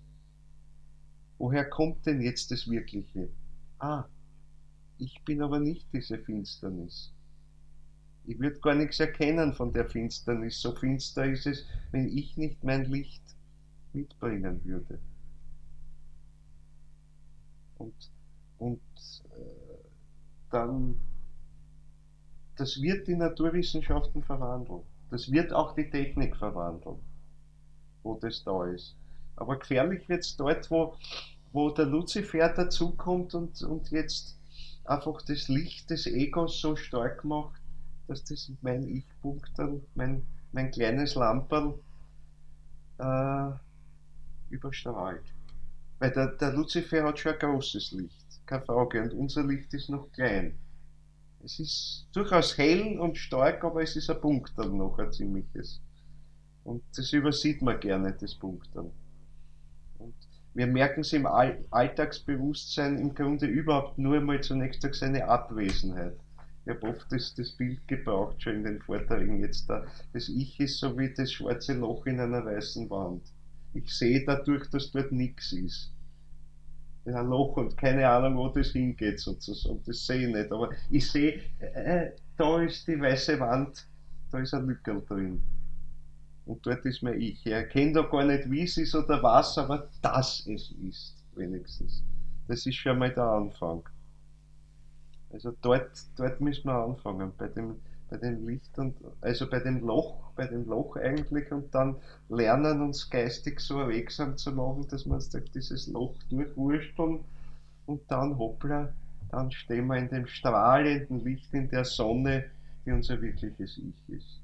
Und der halt durch das Loch zunächst einmal noch gar nichts leuchtet, sondern nur die Finsternis uns entgegenscheint. Aber das ist was anderes als die arimanische Finsternis, ganz was anderes, ist das Gegenteil davon. Aber das entsteht, wenn die arimanische Welt außen durch das gleißende Licht Luzifers überdeckt wird.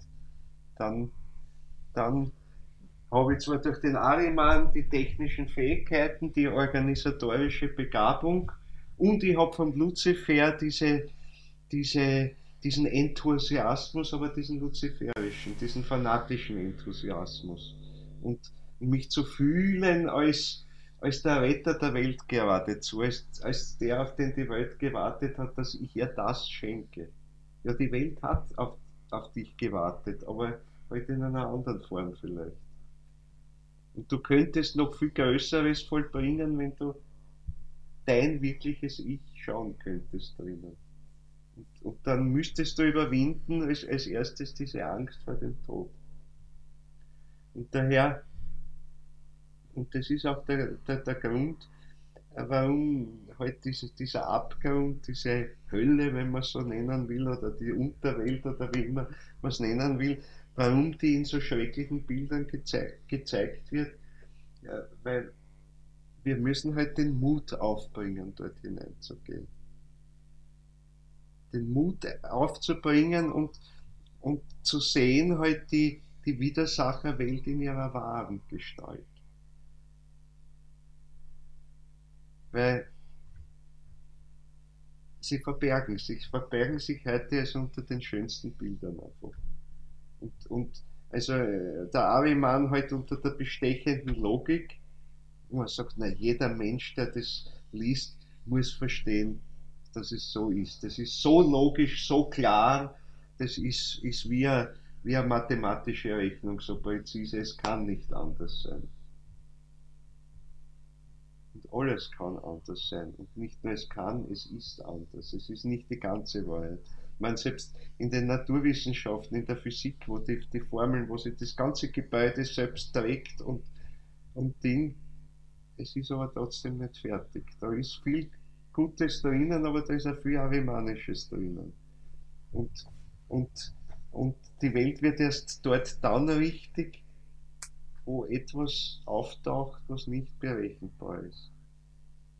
Es ist interessant, also dass in der Physik eben gerade nicht zufällig mit dem Beginn des 20. Jahrhunderts, Ende des Kali Yuga, des finsteren Zeitalters, dass da in der Physik dieser Impuls hineingekommen ist.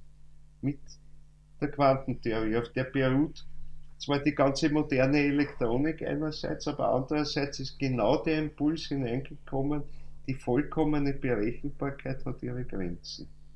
Ich kann höchstens noch Wahrscheinlichkeiten angeben, damit kann ich, das reicht um alles, das elektronische Zeug, das wir jetzt benutzen, um unseren Vortrag zu halten, um das zu bauen, reicht das alles. Aber im Hintergrund ist der Zufall, die Statistik irgendwo, mit der ich im Groben was abschätzen kann, etwa so wie bei Menschen. Man kann eine Sterbestatistik machen, man kann sagen, heute in Österreich oder so stirbt sterben die Frauen im Durchschnitt mit 82 Jahren. Na, niemand wird beschließen, jetzt, aha, heute mein 82. Geburtstag, hoppla, ich muss sterben. Nein, ich kann 99 oder 105 auch werden. Ohne weiteres. Das heißt, ob du als Einzelner davon betroffen bist, kannst du nicht sagen, so einfach. Es kann auch ein Mensch gleich nach der Geburt sterben. Das kann genauso sein. Und das lässt sich nicht vorherberechnen. Und, und dieses Element ist eben auch in der Natur drinnen. Und ich meine, die Quantentheorie ist auch ein höchst abstraktes Gebilde heute, so wie sie heute betrieben wird. Und ist halt voll Mathematik. Das kann sehr spannend sein und sehr begeisternd auch sein, aber das ist alles noch nicht das letzte Wort. Das Entscheidende ist drinnen, dass das einzelne Ereignis nicht vorherberechenbar ist. In Wahrheit. Das ist nicht vorherberechenbar. Und es ist immer offen für einen neuen Einschlag. Ich kann sagen, viele Ereignisse zusammen, dann kann ich anfangen, Statistik zu machen. Dann gibt es eine statistische Verteilung, die kann ich berechnen, wie bei der Sterbestatistik. Aber über das einzelne Ereignis kann ich im Prinzip gar nichts aussagen. Kann ich gar nichts aussagen. Ja, in der Quantentheorie sagt man sogar, es ist nicht Wirklichkeit, solange bis ich es als Mensch, als Beobachter sozusagen festgelegt habe in gewisser Weise. Das ist das, also das heißt, ja, ich will jetzt nicht so viel über Quantenphysik sprechen, aber es ist interessant, dass da ganz wichtige geistige Impulse im Hintergrund da sind, die halt jetzt nur sehr abstrakt und sehr,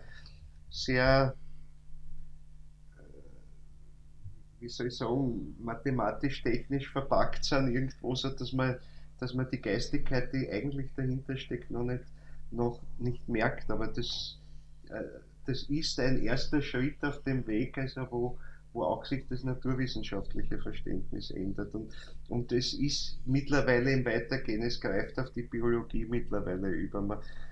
Man weiß heute, also zumindest führende Biologen wissen, dass sie eben das Leben nicht etwa aus den Genen oder aus den Stoffen, die in einem Lebewesen drinnen sind und aus den ganzen biochemischen Vorgängen, die da drinnen sind, allein heraus erklären kann.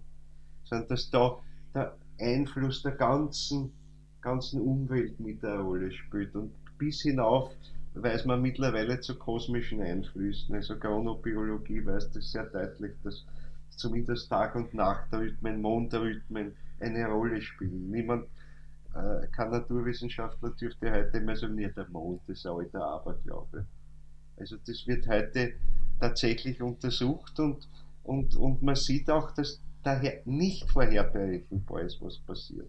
Ich kann klonen, ich kann genetisches Duplikat erzeugen und es wird anders als das Vorbild.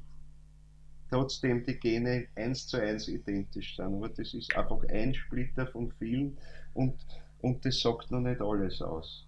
Es ist notwendig und es gibt dem Ganzen gewisse Impulse oder gewisse Grundlagen, sagen wir es besser so, aber da ist noch viel, viel anderes möglich. Und, und das müssten wir schleunigst vorantreiben. Also da hineinzudringen, diese Sachen zu erkennen. Und da müssen wir uns auch als Geistesforscher, als Anthroposophen anhängen, dass wir da aber einfach wirklich schleunigst einen Schritt halten mit dem, was auch in den Naturwissenschaften draußen passiert. Weil es braucht also diese Ergänzung, also auch aus dem rein Geistigen. Das gehört dazu, einerseits das zu finden aus der Beschäftigung wirklich durch die sinnliche Beobachtung, durch die Experimente im Sinnlichen, auch die Gesetzmäßigkeiten, die ich verstandesmäßig erkennen kann dabei. Die Logik soll ja keineswegs abgeschafft werden und das wissenschaftliche Denken, wie man es heute versteht, aber es braucht seine Ergänzung durch das Geisteswissenschaftliche. Und in Wahrheit, in vielen Bereichen der Naturwissenschaften schreitet es fort. Da ist oft mehr Geistiges drin als in manchen esoterischen Zirkeln. Die sind näher dran. Und zwar am meisten gerade die Forscher, die am wenigsten versuchen, Geistiges hineinzuspintisieren. Aber es gibt auch andere, die sagen, ja, warte, Quantentheorie, na, da machen wir gleich jetzt Quantenheilung und dieses und jenes und das Fundament ist oft sehr, sehr vage. Da wird dann oft also ein naturwissenschaftlicher Begriff missbraucht, um die eigenen, vielleicht vorhandenen alten Fähigkeiten zu kaschieren und das ist was Neues zu verkaufen. Und wir brauchen aber neue geistige Kräfte drinnen. Und wir sollten nicht das Mäntelchen des, äh, der neuen Naturwissenschaft bringen, um Altes zu kaschieren, was aber eben nicht aus dem vollen Ich-Bewusstsein herauskommt. Weil dann geht es schon wieder in die falsche Richtung. Also sehr mit Vorsicht zu genießen. Es sind oft, man soll jetzt nicht glauben, die geistigeren Naturforscher, die sagen, okay, ich halte mich jetzt einmal streng an den Materialismus und ich schaue, wo ich damit hinkomme. Und gehe den Weg einfach konsequent weiter. Und bitte spuckt's mir nicht jetzt, bevor ich nicht den nächsten Schritt probiert habe, spuckt's mir nicht mit dem lieben Gott oder sonst irgendwelchen Geistern hinein. Sondern lasst mich denken, lasst mich untersuchen die Dinge, lasst mich meine Intuitionen letztlich auch finden und dann schauen wir weiter. Und daher sind oft durchaus also sehr radikal materialistisch denkende Naturforscher oft die geistigeren als die halt jetzt ihre Glaubensüberzeugung oder was noch hineinbringen. So, ja, es muss ja den lieben Gott geben und da muss ich ihn ja irgendwo da finden können drinnen, aber in Wahrheit bringen sie es einfach ihre Glaubensüberzeugung dazu, setzen es drauf wie ein Sahnehäubchen. Und das hat in Wahrheit keinen besonderen Effekt. Außer dass es schön klingt und die Seele beruhigt. Aber eigentlich sollte sie nicht beruhigt werden, sondern sie sollte sagen, ich muss durch das Materielle, ich muss durch dort, nicht, es tut aber jetzt schon so weh, ich komme nicht weiter, wie komme ich ans Geistige? Bohren und durch und nicht, jetzt bringt mir wer den Balsam, sagt, schau, es ist lauter Geistige, der liebe Gott steckt dahinter. Dann brauche ich nicht mehr weiter schauen. Dann hat mich der Ariman, da hat er ein reines Spiel. Es ist wirklich dort der Ariman, der baut dort eine Barriere auf, eine möglichst undurchdringliche, bitte nicht dort weiter, bleib in den materiellen Gestalten da drinnen, geh nicht weiter, aber wenn du jetzt was Geistiges haben willst, Luzifer, komm, zeig ihm ein bisschen irgendwas. Zeig ihm was, dann wird er abgelenkt sofort davor. Weil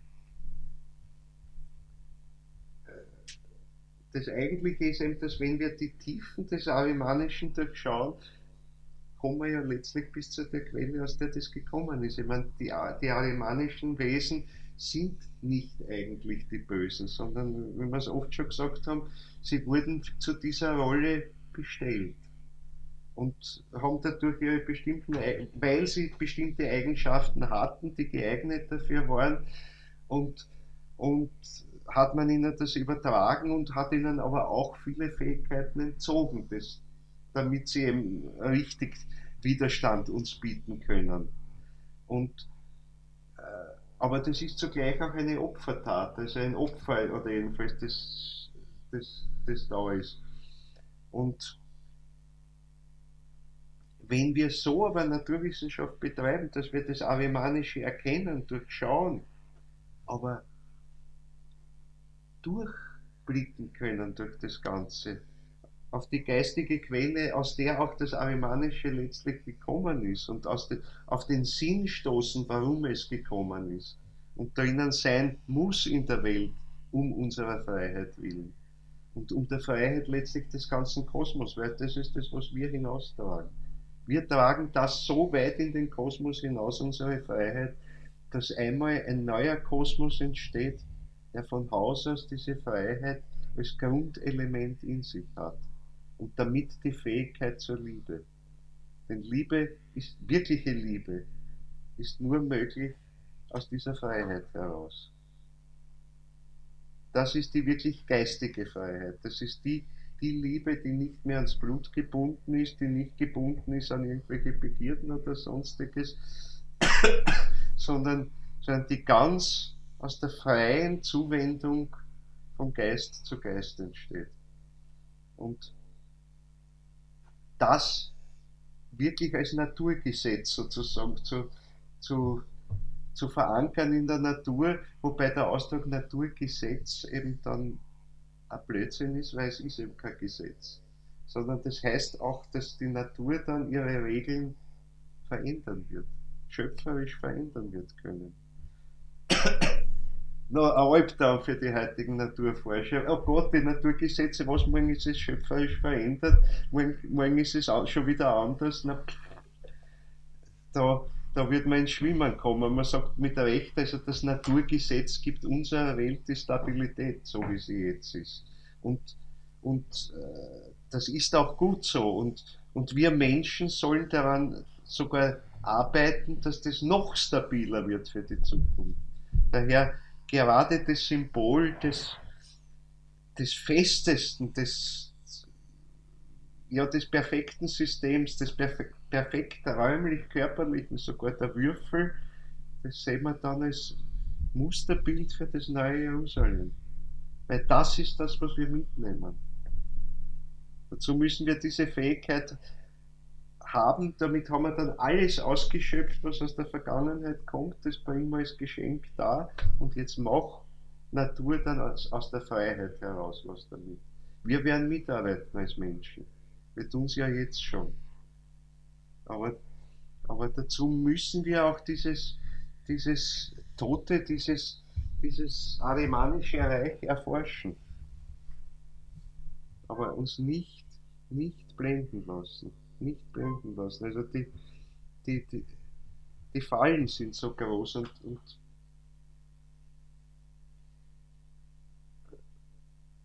der Schrecken dieser, wie soll ich sagen, Unterwelt besteht eigentlich darin, dass wir verfallen könnten den schönen Bildern, die sie uns bringt. Und den schönen Überzeugungen, die sie uns bringt, den technischen Möglichkeiten, die sie uns bringt, äh, den, wie soll ich sagen, moralisch-ethischen Mechanismen, die es mit sich bringt. Der Herr Ariman schreibt in die neue Ethik, jetzt gegenwärtig in unserer Welt. Also wir müssen wahnsinnig aufpassen und müssen immer wieder sehen, Ziel für die nächste Kulturepoche ist, dass dann bereits es nicht mehr dieses Gesetz von außen, von oben gibt, sondern dass die Harmonie der Menschen entsteht durch die geistigen Impulse, die kommen, von Ich zu Ich. Und äh, es ist schon klar, wir können das heute noch nicht einführen. Wenn wir heute jetzt sofort alle Gesetze abschaffen und sagen, macht's, was wollt, tut's, würde es wahrscheinlich heute noch nicht funktionieren. Nein, also nicht nur wahrscheinlich, ziemlich sicher nicht. Weil dazu kommen ja eben noch die Widersacher, die das sofort ausnützen und uns in die falsche Richtung bringen. Ja, wenn wir nur mit unserem Ich unterwegs wären, ging's ja noch, aber Luzifer und Ariman begegnen uns. Außen wie innen. Und ununterbrochen Ich-Tätigkeit heißt ununterbrochen die luziferischen Kräfte und die arimanischen draußen in der Natur und in uns ins Gleichgewicht zu bringen. Oder besser gesagt umgekehrt, zuerst müssen wir sie in uns ins Gleichgewicht bringen, damit wir sie draußen in der Welt ins Gleichgewicht bringen können. Und damit hängen die ganzen Aufgaben unserer Zeit zusammen. Ich habe vorhin kurz schon mal erwähnt, der Luzifer zum Beispiel möchte die ausgeatmete Luft, also die Kohlendioxidreiche, die Kohlensäureluft, so vermehren, dass die Menschheit und das Leben überhaupt auf Erden ersticken würde. Merkt man irgendwas davon? Es ist heutzutage dauernd das Problem vom Kohlendioxid wegen des Klimas. Das sind nur Millimeter. Das ist eine Auswirkung des Ganzen. Natürlich, wir machen es mit unserer Technik, keine Frage. Und, und wir machen es auch, oder es passiert auch durch Naturereignisse, Vulkanausbrüche, solche Sachen, das trägt natürlich auch alles dazu bei. Äh, aber wir dürfen nicht glauben, dass nicht bei diesen Dingen wir auch mit dabei sind. Wir machen es nämlich von zwei Seiten gleich. Wir sind ja gründlich. Wir machen es also hier äußerlich durch unsere Technik, durch die Industrie, die wir aufbauen, und wir machen es im Leben nach dem Tod von der anderen Seite. Weil ist ja auch nicht gesagt, dass wir immer nur die guten Impulse hineinbringen. Wir haben schon davon gesprochen, wir arbeiten in der Zeit, also zwischen Tod und neuer Geburt, zumindest zu gewissen Zeiten an der Natur mit, an der Weitergestaltung der Natur. Also vor allem an dem, was an neuen Einschlägen kommt oder was, aber die sind auch nicht immer gut halt. Es kann auch sein, dass wir halt den Impulsen und den Wünschen von Luzifer oder Ahriman oder beiden zugleich folgen. Und, und das bringen wir auch hinein. Also es ist ja nicht gesagt, dass wir jetzt dann, wenn wir drüben sind, nicht auch falsche Impulse hineintragen könnten. Das ist das Problem. Also, weil gerade natürlich die Zeit, also wo wir in die Erdensphäre hineinwirken können, ist die Zeit, wo wir halt im Leben zwischen Tod und neuer Geburt noch sehr erdennah oder schon wieder sehr erdennah sind. Und, und das sind wir genau in der Sphäre, die schon einmal sehr viel mit dem Kamaloka und mit dem zu tun hat. Also das sind die Bereiche, wo die niederen Kräfte wirken, wo der Luzifer namentlich also sehr viel Einfluss darauf hat. Und da mit dem Ariman zwangsweise geradezu heute zusammenwirkt, also kommen diese Impulse auch ins Spiel bereits von dort und zielen in die Richtung, dass sie den arimanischen Kräften in die Hände spielen. Also das heißt, wir schaffen es, die Erde im Moment nicht mehr zu belasten, hier durch unser Erdenleben, sondern auch durch das Leben drüben. Und, und das heißt, Klimakrise und sonstiges, Umweltverschmutzung und diese ganzen Sachen in den Griff zu kriegen und die Folgen und das Artensterben, das da ist, um das in den Griff zu kriegen, dazu ist notwendig die richtige, die gesunde Zusammenarbeit der hier auf Erden Lebenden mit denen, die drüben sind. Und diese Beziehung müsste bewusster werden, als sie jetzt noch im Durchschnitt ist. Das, das ist ganz wichtig, dass das jetzt in unserer Zeit äh, wirklich immer bewusster passiert und dass man sich aber sehr bewusst ist dabei auch, welche Fehler dabei passieren können. Es ist nämlich was Interessantes oder Wichtiges, was da auch zu sagen ist. Und, und da bin ich jetzt schon wieder dabei, das nächste ein bisschen zu rütteln dran. Ah, ja, ich erlebe meine Lieben, die hinübergegangen sind und die erzählen mir alles Mögliche oder wie auch immer und ich kriege Impulse von dort. Ich muss trotzdem aufpassen, ob es die richtigen sind.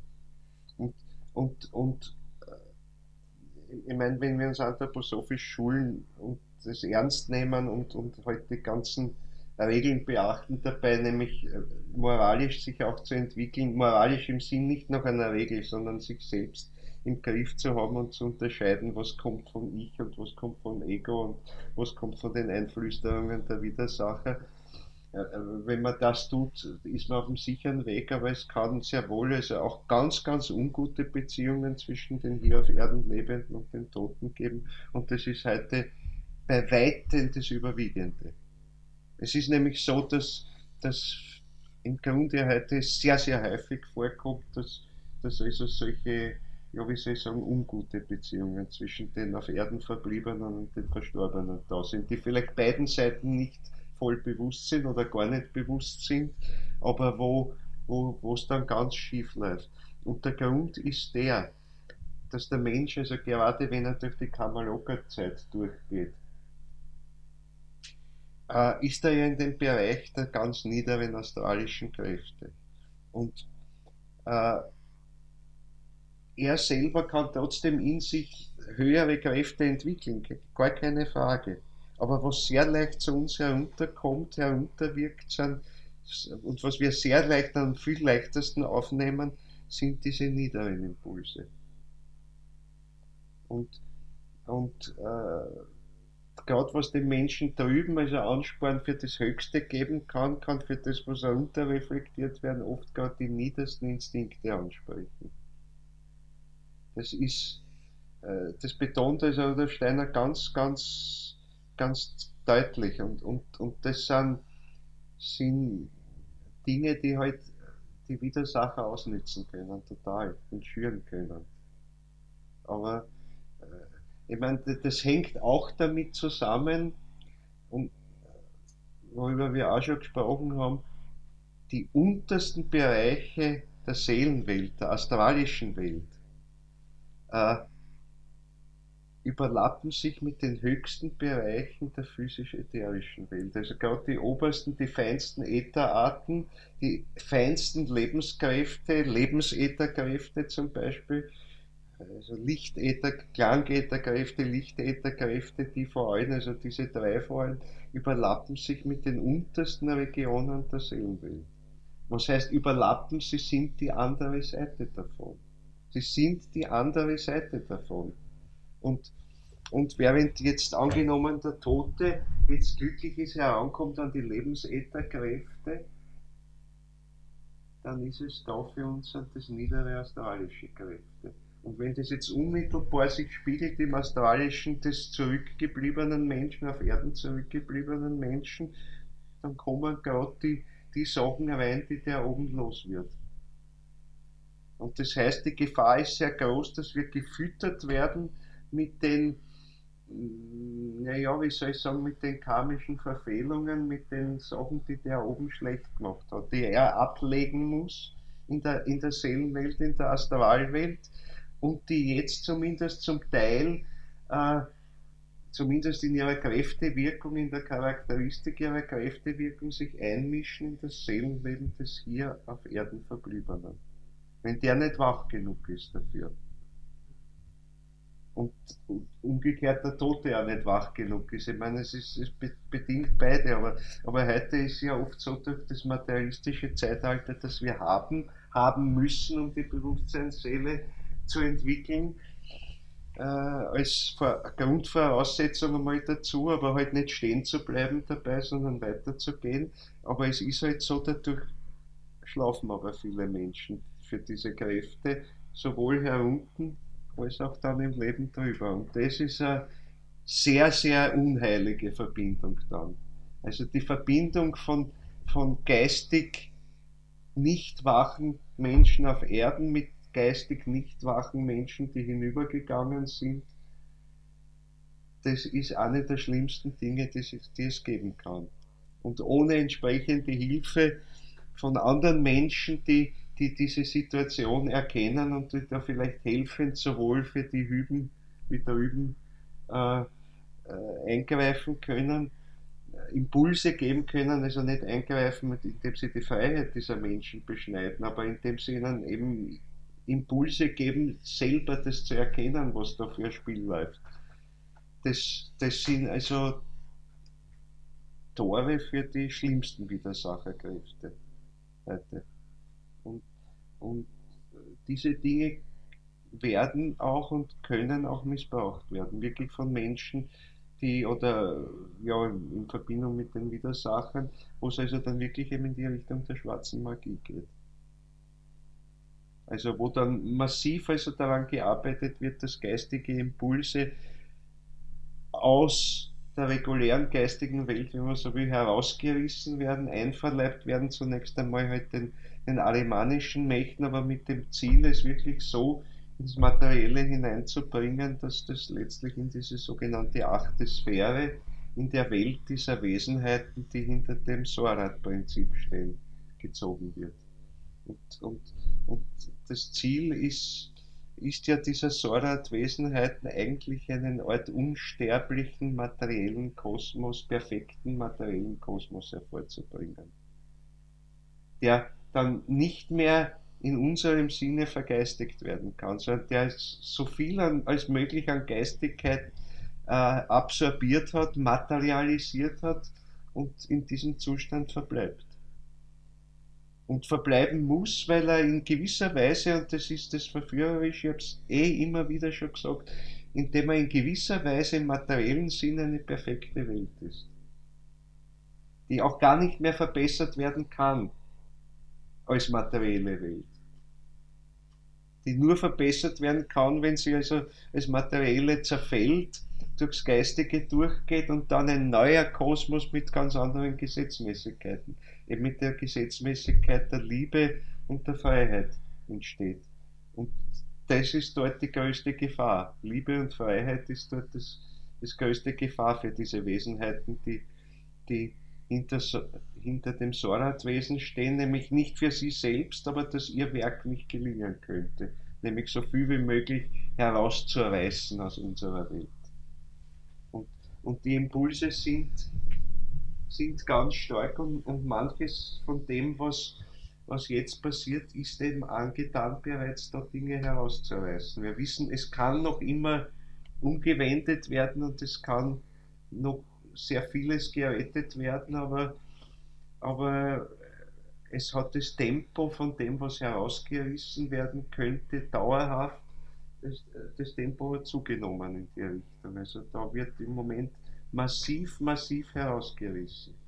Und das entsteht am allermeisten dort, wo unheilige Beziehungen sozusagen zwischen irdisch Verkörperten und Menschen, die drüben im Leben zwischen Tod und neuer Geburt sind. Wo da unheilige Verbindungen entstehen. Unbewusst. Unbewusst oft. Also ich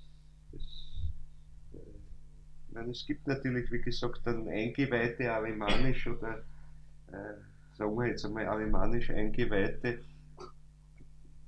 die das erkennen können, die das auch benutzen können, die das fördern können, dass solche Verhältnisse zustande kommen, weil das ihrem Werk nützt. Also das ist durchaus der Fall und das wird auch stärker werden, also mit dem müssen wir rechnen. Einfach irgendwo. Und die Gefahr ist eben groß, dass gerade also hinter solchen Impulsen, auch wie sie jetzt durch Transhumanismus, durch die wenigen Mächtigen erreichen, die aus ihrem Nicht-Erleben können des eigenen Ichs, des wirklichen geistigen Ichs, trotz ihrer großen Begabungen und die da zeigen, dass sie eigentlich in der Vergangenheit auf einem ganz starken Weg waren, aber die irgendwo an dem wirklichen Christusimpuls vorbeigegangen sind, ihn noch nicht gefunden haben.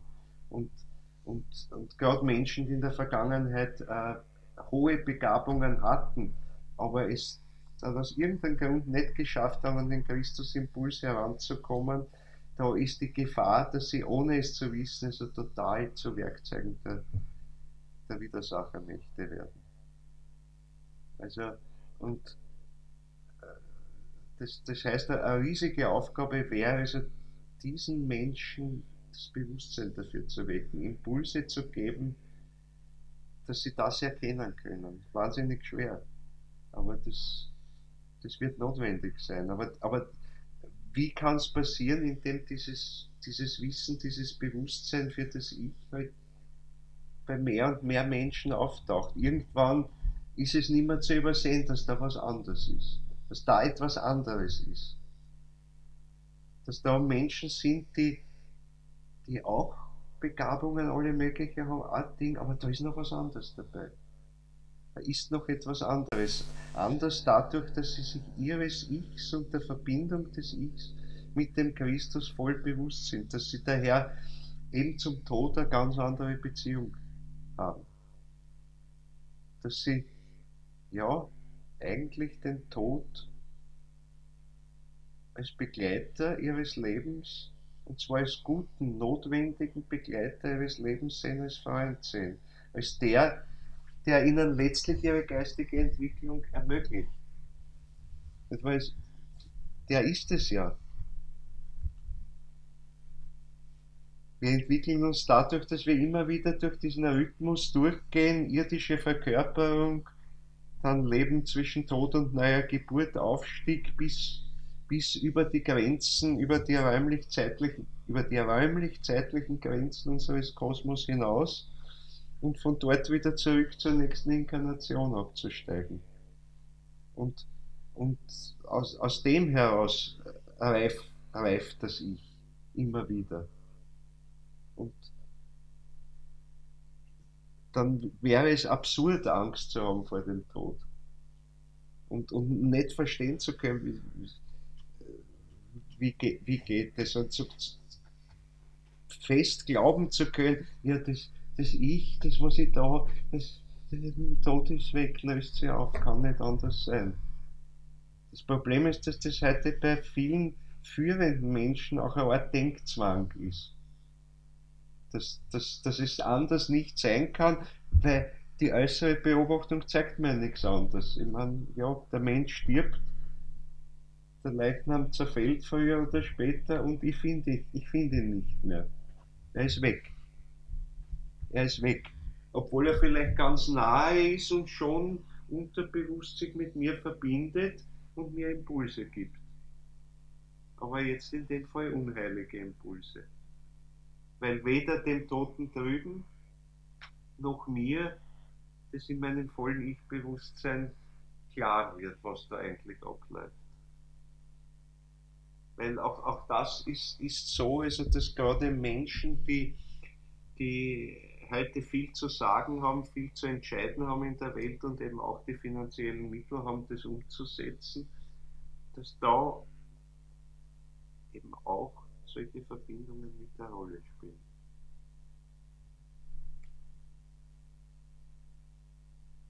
Und dass diesen Menschen nicht bewusst wird, dass sie geradezu blind sind dafür. Und vorbereitet natürlich durch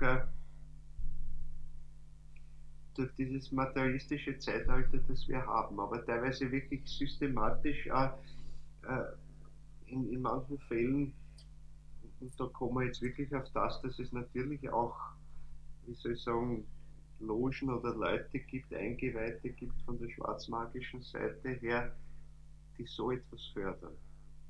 Weil es genauso wie es die Lichten, die weißen Eingeweihten, die weißen Magier sozusagen gibt, die Menschen zusammenführen, die schicksalsmäßig was miteinander tun können oder die einfach durch ein paar Worte, die sie fallen lassen, etwas wecken, was an geistiger Kraft in dem anderen Menschen ist, ohne in seine Freiheit einzugreifen. Überhaupt nicht. So, es ist nur einmal die Glocke anschlagen. Ob der sie hört oder nicht, es ist erstens seine Glocke, also es ist nicht eine fremde Glocke, mit der er läutet, sondern es ist seine, sie wird angeschlagen und wenn du es hörst, dann wirst du deinen Weg finden.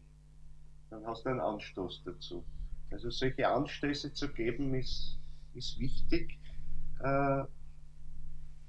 wird aber auch nur gelingen, wenn es mit der entsprechenden geistigen Fähigkeit ist. Also so ein Eingeweihter, der das kann und vielleicht irgendwo in der U-Bahn mit wem 5 Worte wechselt und das hat einen Impuls, dass der in 20 Jahren später seinen Lebensweg findet und wirklich jetzt einen großen geistigen Impuls in die Welt bringt. Groß oder klein, es ist ganz egal, weil die Kleinen sind genauso viel wert wie die Großen. Das darf man nicht unterschätzen. Also es ist dass das äußerlich spektakulär ist in den Zeitungen steht, ist nicht das Wichtige. Aber genauso kann man es natürlich auch auf die dunkle Seite machen. Und gerade dieses Bewusstsein unterbinden, also lähmend zu wirken auf das Erwachen des Bewusstseins für das eigene Ich und da spielt sehr viel mit eine Rolle, eben solche unheiligen Impulse zu Verstorbenen, die drüben sind. Und wo dann statt das eigene Ich zu erkennen, etwas hereinkommt, ja, ich sage einmal von dem Seelenmüll, von dem karmischen Seelenmüll, den der da mitbringt, also von den Dingen, von denen der aber besessen war, vielleicht in seinem ganzen Leben oder sie getan hat und sie für gut gehalten hat, die aber jetzt hereinschneien und anstelle der eigenen Ich-Impulse dort wirksam werden in den Menschen, der Herr unten ist. Und, und das wird natürlich durchaus auch von, sage ich mal, schwarzmagischen Eingeweihten so gelenkt, dass es eben Menschen genau bringt, die einerseits brillante Voraussetzungen haben aus ihrer Vergangenheit, also Fähigkeiten mitbringen, aber aus irgendeinem Grund bis dato an dem Christusimpuls vorbeigegangen sind und daher fast mit Notwendigkeit heute eben einem rein materialistischen Glauben verfallen müssen. Weil das Alte trägt dem nicht mehr. Das Alte trägt dem nicht mehr. Und wir müssen alle müssen wir in einer Inkarnation durch sowas durch, aber es ist halt jetzt der große Unterschied, wenn das Ich stark genug ist, dann ist es genau das, was ich von den Naturwissenschaftlern gesagt habe, der sagt, okay, ich will es jetzt wissen auf die materialistische Weise und ich gehe konsequent den Weg, lasst mir den lieben Gott aus dem Spiel, den kann ich da drin nicht brauchen, ich gehe weiter, der aber offen genug ist zu sehen, wo, wo er auf dem Weg dann irgendwo in Wahrheit immer mehr aufs Geistige stößt. Und das ist tatsächlich bei Naturforschern durchaus der Fall. Und zwar ganz selbstständig, ohne dass sie jetzt sich berufen auf ihren christlichen oder sonstigen Glauben, den sie mitbringen, sondern wo die Sache sie zur Einsicht bringt, okay, aber da ist jetzt was, was nicht mehr materiell ist. Gerade wenn ich ins Tiefste des Materiellen komme, löst sich eigentlich das Materielle für meinen Blick auf und ich erkenne, dass es ein Geistiges ist. Und wenn ich dann noch erkenne, dass da aber halt auch das Arimanische mitspielt, aber auch der Christus eine Rolle spielt, wie der Steiner mal gesagt hat, es wird die äußere Forschung einmal erkennen, die Materie so, wie sie der Christus angeordnet hat. Ich habe vor ein paar Vorträgen, äh, wo es ging um diese Christuserlebnisse, habe ich ein Beispiel gebracht von Thea de Chardin. Und, und der hat ja eben ein ganz interessantes Buch geschrieben, auch wenn vieles spekulativ ist bei ihm, muss man auch sagen. Also er ist einerseits ein rationaler Wissenschaftler, andererseits ist er wirklich ein Mystiker, aber ein Mystiker des alten Schlags, der halt irgendwelche Erlebnisse und Eingebungen hat und das noch nicht hundertprozentig zusammenbringen konnte. Also er ist eben kein vollbewusster Geistesforscher. Deswegen, und darum ist das System, hat tolle Aspekte drinnen, weil er wirkliche Erfahrungen hatte, aber es ist nicht zu Ende gegangen, der Weg. Aber immerhin, er hat eine Intuition, er sagt, Christus, das Herz der Materie. Das Herz der Materie. Und das ist einer der Punkte. Und was wird passieren? Also die ganz materialistischen Forscher, die jetzt durchbrechen bis ins Materiellste und bis ins Innerste des Materiellsten, bis eigentlich nichts mehr da ist. Und was ist es jetzt? Was ist es jetzt? Dort die Geistbegegnung, nämlich in dem, auf das draufzukommen, die Geistbegegnung mit sich selbst einmal zu haben. Nahe daran war der Wolfgang Pauli, von dem ich schon öfter erzählt habe, der diesen tollen Ausspruch für das imaginative Erleben, weil er nämlich wirklich solche Imaginationen hatte, habe ich ja erzählt, dass er hatte wirklich auch hellsichtige Erlebnisse in Wahrheit. Und der C.G. Jung, der Tiefenpsychologe, hat ihm da geholfen, diese Erlebnisse wacher im Bewusstsein zu behalten und sie genauer studieren zu können. Und, und er hat immer wieder dann gesprochen, der Pauli, vom Herrn der Materie oder vom Geist der Materie. Da hat er aber eben in dem Fall nicht den Christus gemeint, sondern er begegnet dem anderen, der mitspielt, dem Herrn Ariman. Und das ist immer eine bedrohliche Gestalt, die auftaucht. Aber dem Geist der Materie, dem begegnet er und der hat auch was Zerstörerisches drin. Und, und der Pauli war sich bewusst, dass er gerade mit diesen Kräften aber eine gewisse Beziehung hat. Also er war sich bewusst auch dieser Beziehungen mit dem Arimanischen auch, das er hat. drinnen. Also, weiter ist es dann noch nicht gegangen. Also zum eigentlichen Christuserlebnis kommt er nicht. Und hat das eigentlich auch abgelehnt. Also das mit dem hat er sich nicht beschäftigt. Aber da sieht man, sie kommen heran. Also gerade dort durchgehen. Aber es ist dann vor allem stark auch eine Begegnung mit sich selbst. Die, die gehört dann dazu. Dann ist es auch nicht nur der Geist der Materie, den ich begegne, sondern indem ich mir selbst begegne, begegne ich dann dem Christus. Nicht ich, sondern der Christus in mir, wie es so heißt. Oder genauer eigentlich noch, ich lebe, aber nicht ich, sondern der Christus in mir. Das ist eigentlich die ganz richtige, oder vielleicht das oft verkürzen, nicht ich, sondern der Christus in mir, aber wörtlich heißt es eigentlich, ich lebe, aber nicht ich, sondern der Christus in mir. Und das Ich lebe ist ganz wichtig, weil der Christus eben ganz stark in den Ätherkräften drinnen wirkt. Und da ist es. Und da komme ich mit meinem Ich alleine noch nicht sehr weit.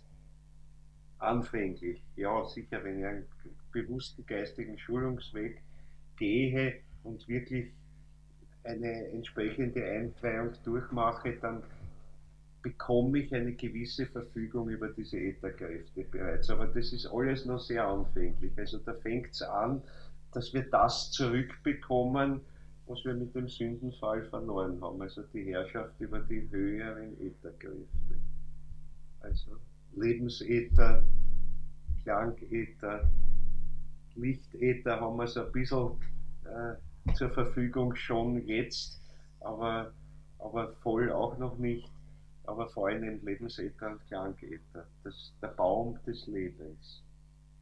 Das bewusst in unsere Fähigkeiten einbeziehen zu können, aus dem heraus handeln zu können. Dann wird es kommen, dass wir auf gesunde Art Leben erschaffen können. Wir haben heute in der Technologie zum Beispiel, was jetzt ein ganz großes Forschungsgebiet ist und technisch auch schon angewendet wird, ist synthetisches Leben. Es ist nur ein bisschen eine Mogelpackung, weil man von tatsächlich lebenden Organismen ausgeht, aber sie halt technisch umbaut und bastelt herunter bastelt, also an den Genen bastelt und an sonstigen Dingen und eigentlich dadurch also dieses Lebewesen arimanisiert ist, auf einen ganz bestimmten Zweck, auf eine bestimmte Zweckausrichtung hintrimmt. Das ist immer das Arimanische irgendwo, während wirkliches Leben, wo der Christus drinnen wirkt, eben diese Spontanität hat und immer wieder was Unvorhergesehenes kommt und sich gerade nicht an einen Plan hält, weil wir halt wollen, das macht nur das, sondern wo immer das beweglich bleibt. Aber wenn wir mit der Christuskraft uns verbinden, mit diesen Ätherkräften, dann werden wir auch Leben schaffen können. Und sogar, es wird weitergehen, wir ein Beseeltes schaffen können. Aber das werden wir vielleicht ein anderes Mal noch besprechen. Für heute einmal ein erster Anriss zu dem, also wo die Gefahren, die eigentlichen Gefahren liegen, wenn wir da in die Tiefe steigen. Also die eigentlichen Gefahren sind gar nicht die Schreckensbilder. Die sind nur der erste Anstoß, uns zu erschüttern, aber wir müssen die Bilder heute so lesen, dass sie uns erschüttern, alles, aber nicht, dass wir dann davonrennen. Deswegen und sagen, das nein, sondern wo wir erkennen müssen, nämlich, aha, das ist die Ablenkung, die uns geschickt wird heute. Das ist die Ablenkung. Das ist die Ablenkung. Das ist dann, die Angst vor dem Tod, die Angst vor dem Bösen, was in der Welt passieren kann, die Angst vor der nächsten Katastrophe, die Angst vor den Gräueln, die passieren, die Angst vor der Krankheit, die kommt, die Angst vor dem Krieg, der kommt, die Angst vor, was weiß ich, vor allem, was kommt. Und wo sind immer schrecklichere Bilder gemacht. Lest die Zeitungen bitte. Die Zeitungen sind ein Kompendium davon. Also irgendwie ist da der Alemann der Hauptschriftsteller drinnen. Ja, der muss sehr fleißig sein zurzeit. Und die Iche der Journalisten kommen oft nicht mit, das mitzukriegen, woher sie die Inspirationen kriegen. Ich meine, ja, sie tun sehr vieles bewusst werten und wägen, aber die tieferen Gründe, warum sie das machen, hängen eben daran, dass dort namentlich der Avemann wahnsinnig stark ist. Wahnsinnig stark.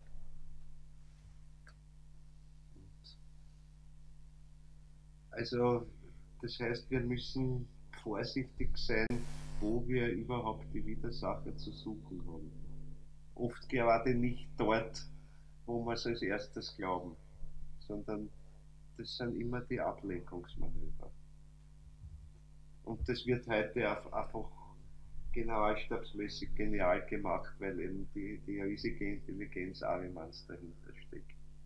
Die das bewerkstelligt und das eben auch wirklich schafft, Menschen, die jetzt eben zum Beispiel in den Medien oder was tätig sind, weltweit ohne voneinander zu wissen oder viel zu wissen oder ohne sich abzusprechen, trotzdem gleich ticken und wo das Rädchen in Rädchen greift. Wo die große Steuerung der Avemann ist, der dahinter steckt.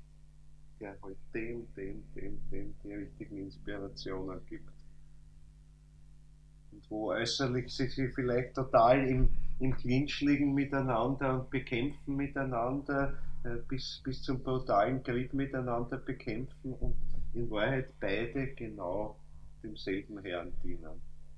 Von zwei Seiten. Und es selbst nicht merken. Also für diese Dinge aufwachen. Wenn man das sieht, kann man viele Phänomene unserer Zeit besser verstehen, durchleuchten, was da eigentlich läuft. Und wo immer diese Unausweichlichkeit gesehen wird heute oder dann die einseitige Verurteilung, die gesehen wird oder was, und den eigentlichen Urheber sieht man gar nicht, der versteckt sich darunter. Weil für einen ist immer der andere der Schuldige. Aber in Wahrheit sind beide am Schlawittchen gepackt. Ohne den funktioniert es gar nicht. Und das sollten wir durchschauen lernen. Das ist der Weg heraus aus dem Abgrund. Das ist der Weg, der uns irgendwann dann zum neuen Jerusalem führt. Das heißt, eine Welt, bei der Liebe das Naturgesetz, nein, die Gabe ist, die die Natur freiwillig gibt. Gesetz ist es nicht. Gesetz ist dann das, was sich jedes individuelle Wesen selbst gibt.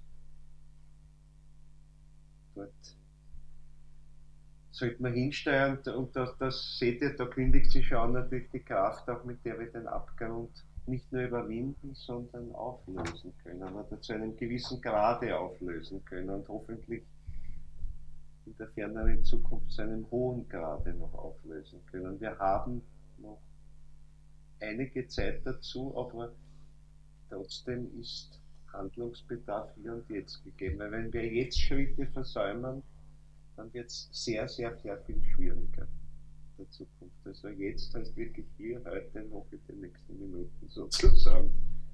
So drängend ist es. Aber auch die Ereignisse jetzt unserer Zeit, wir sehen ja, dass alles irgendwie ziemlich schwierig ist. Nicht nur seit 2 Jahren, aber es hat halt jetzt seit den letzten 2,5 Jahren halt besonders krass sich begonnen zu zeigen. Und das wird noch nicht alles sein. Mit dem müssen wir rechnen. Also es ist jetzt Handlungsbedarf und es ist dazu da in Wahrheit, um uns aufzuwecken. Oder wir können es als das gebrauchen, um daran zu erwachen. Ja, in diesem Sinne wollen wir es gut lassen für heute. Ich danke euch fürs Dabeisein. Wunderbar, das funktioniert heute, kein Mikro war offen. War ganz toll. Möchte ich euch alle wieder sehen. Noch zum Abschied. Danke. Bis zum nächsten Mal. Gute Nacht. Danke. Danke. Vielen Dank. Sarah. Hi. Vielen Dank. Gut. Bis zum nächsten Mal. Mit der Beethoven. Generationen was weiterzubringen. Ja, Schauen wir mal. Schauen wir mal. Ich verabschiede mich auch beim Livestream. Danke, danke fürs Dabeisein. Bis zum nächsten Mal.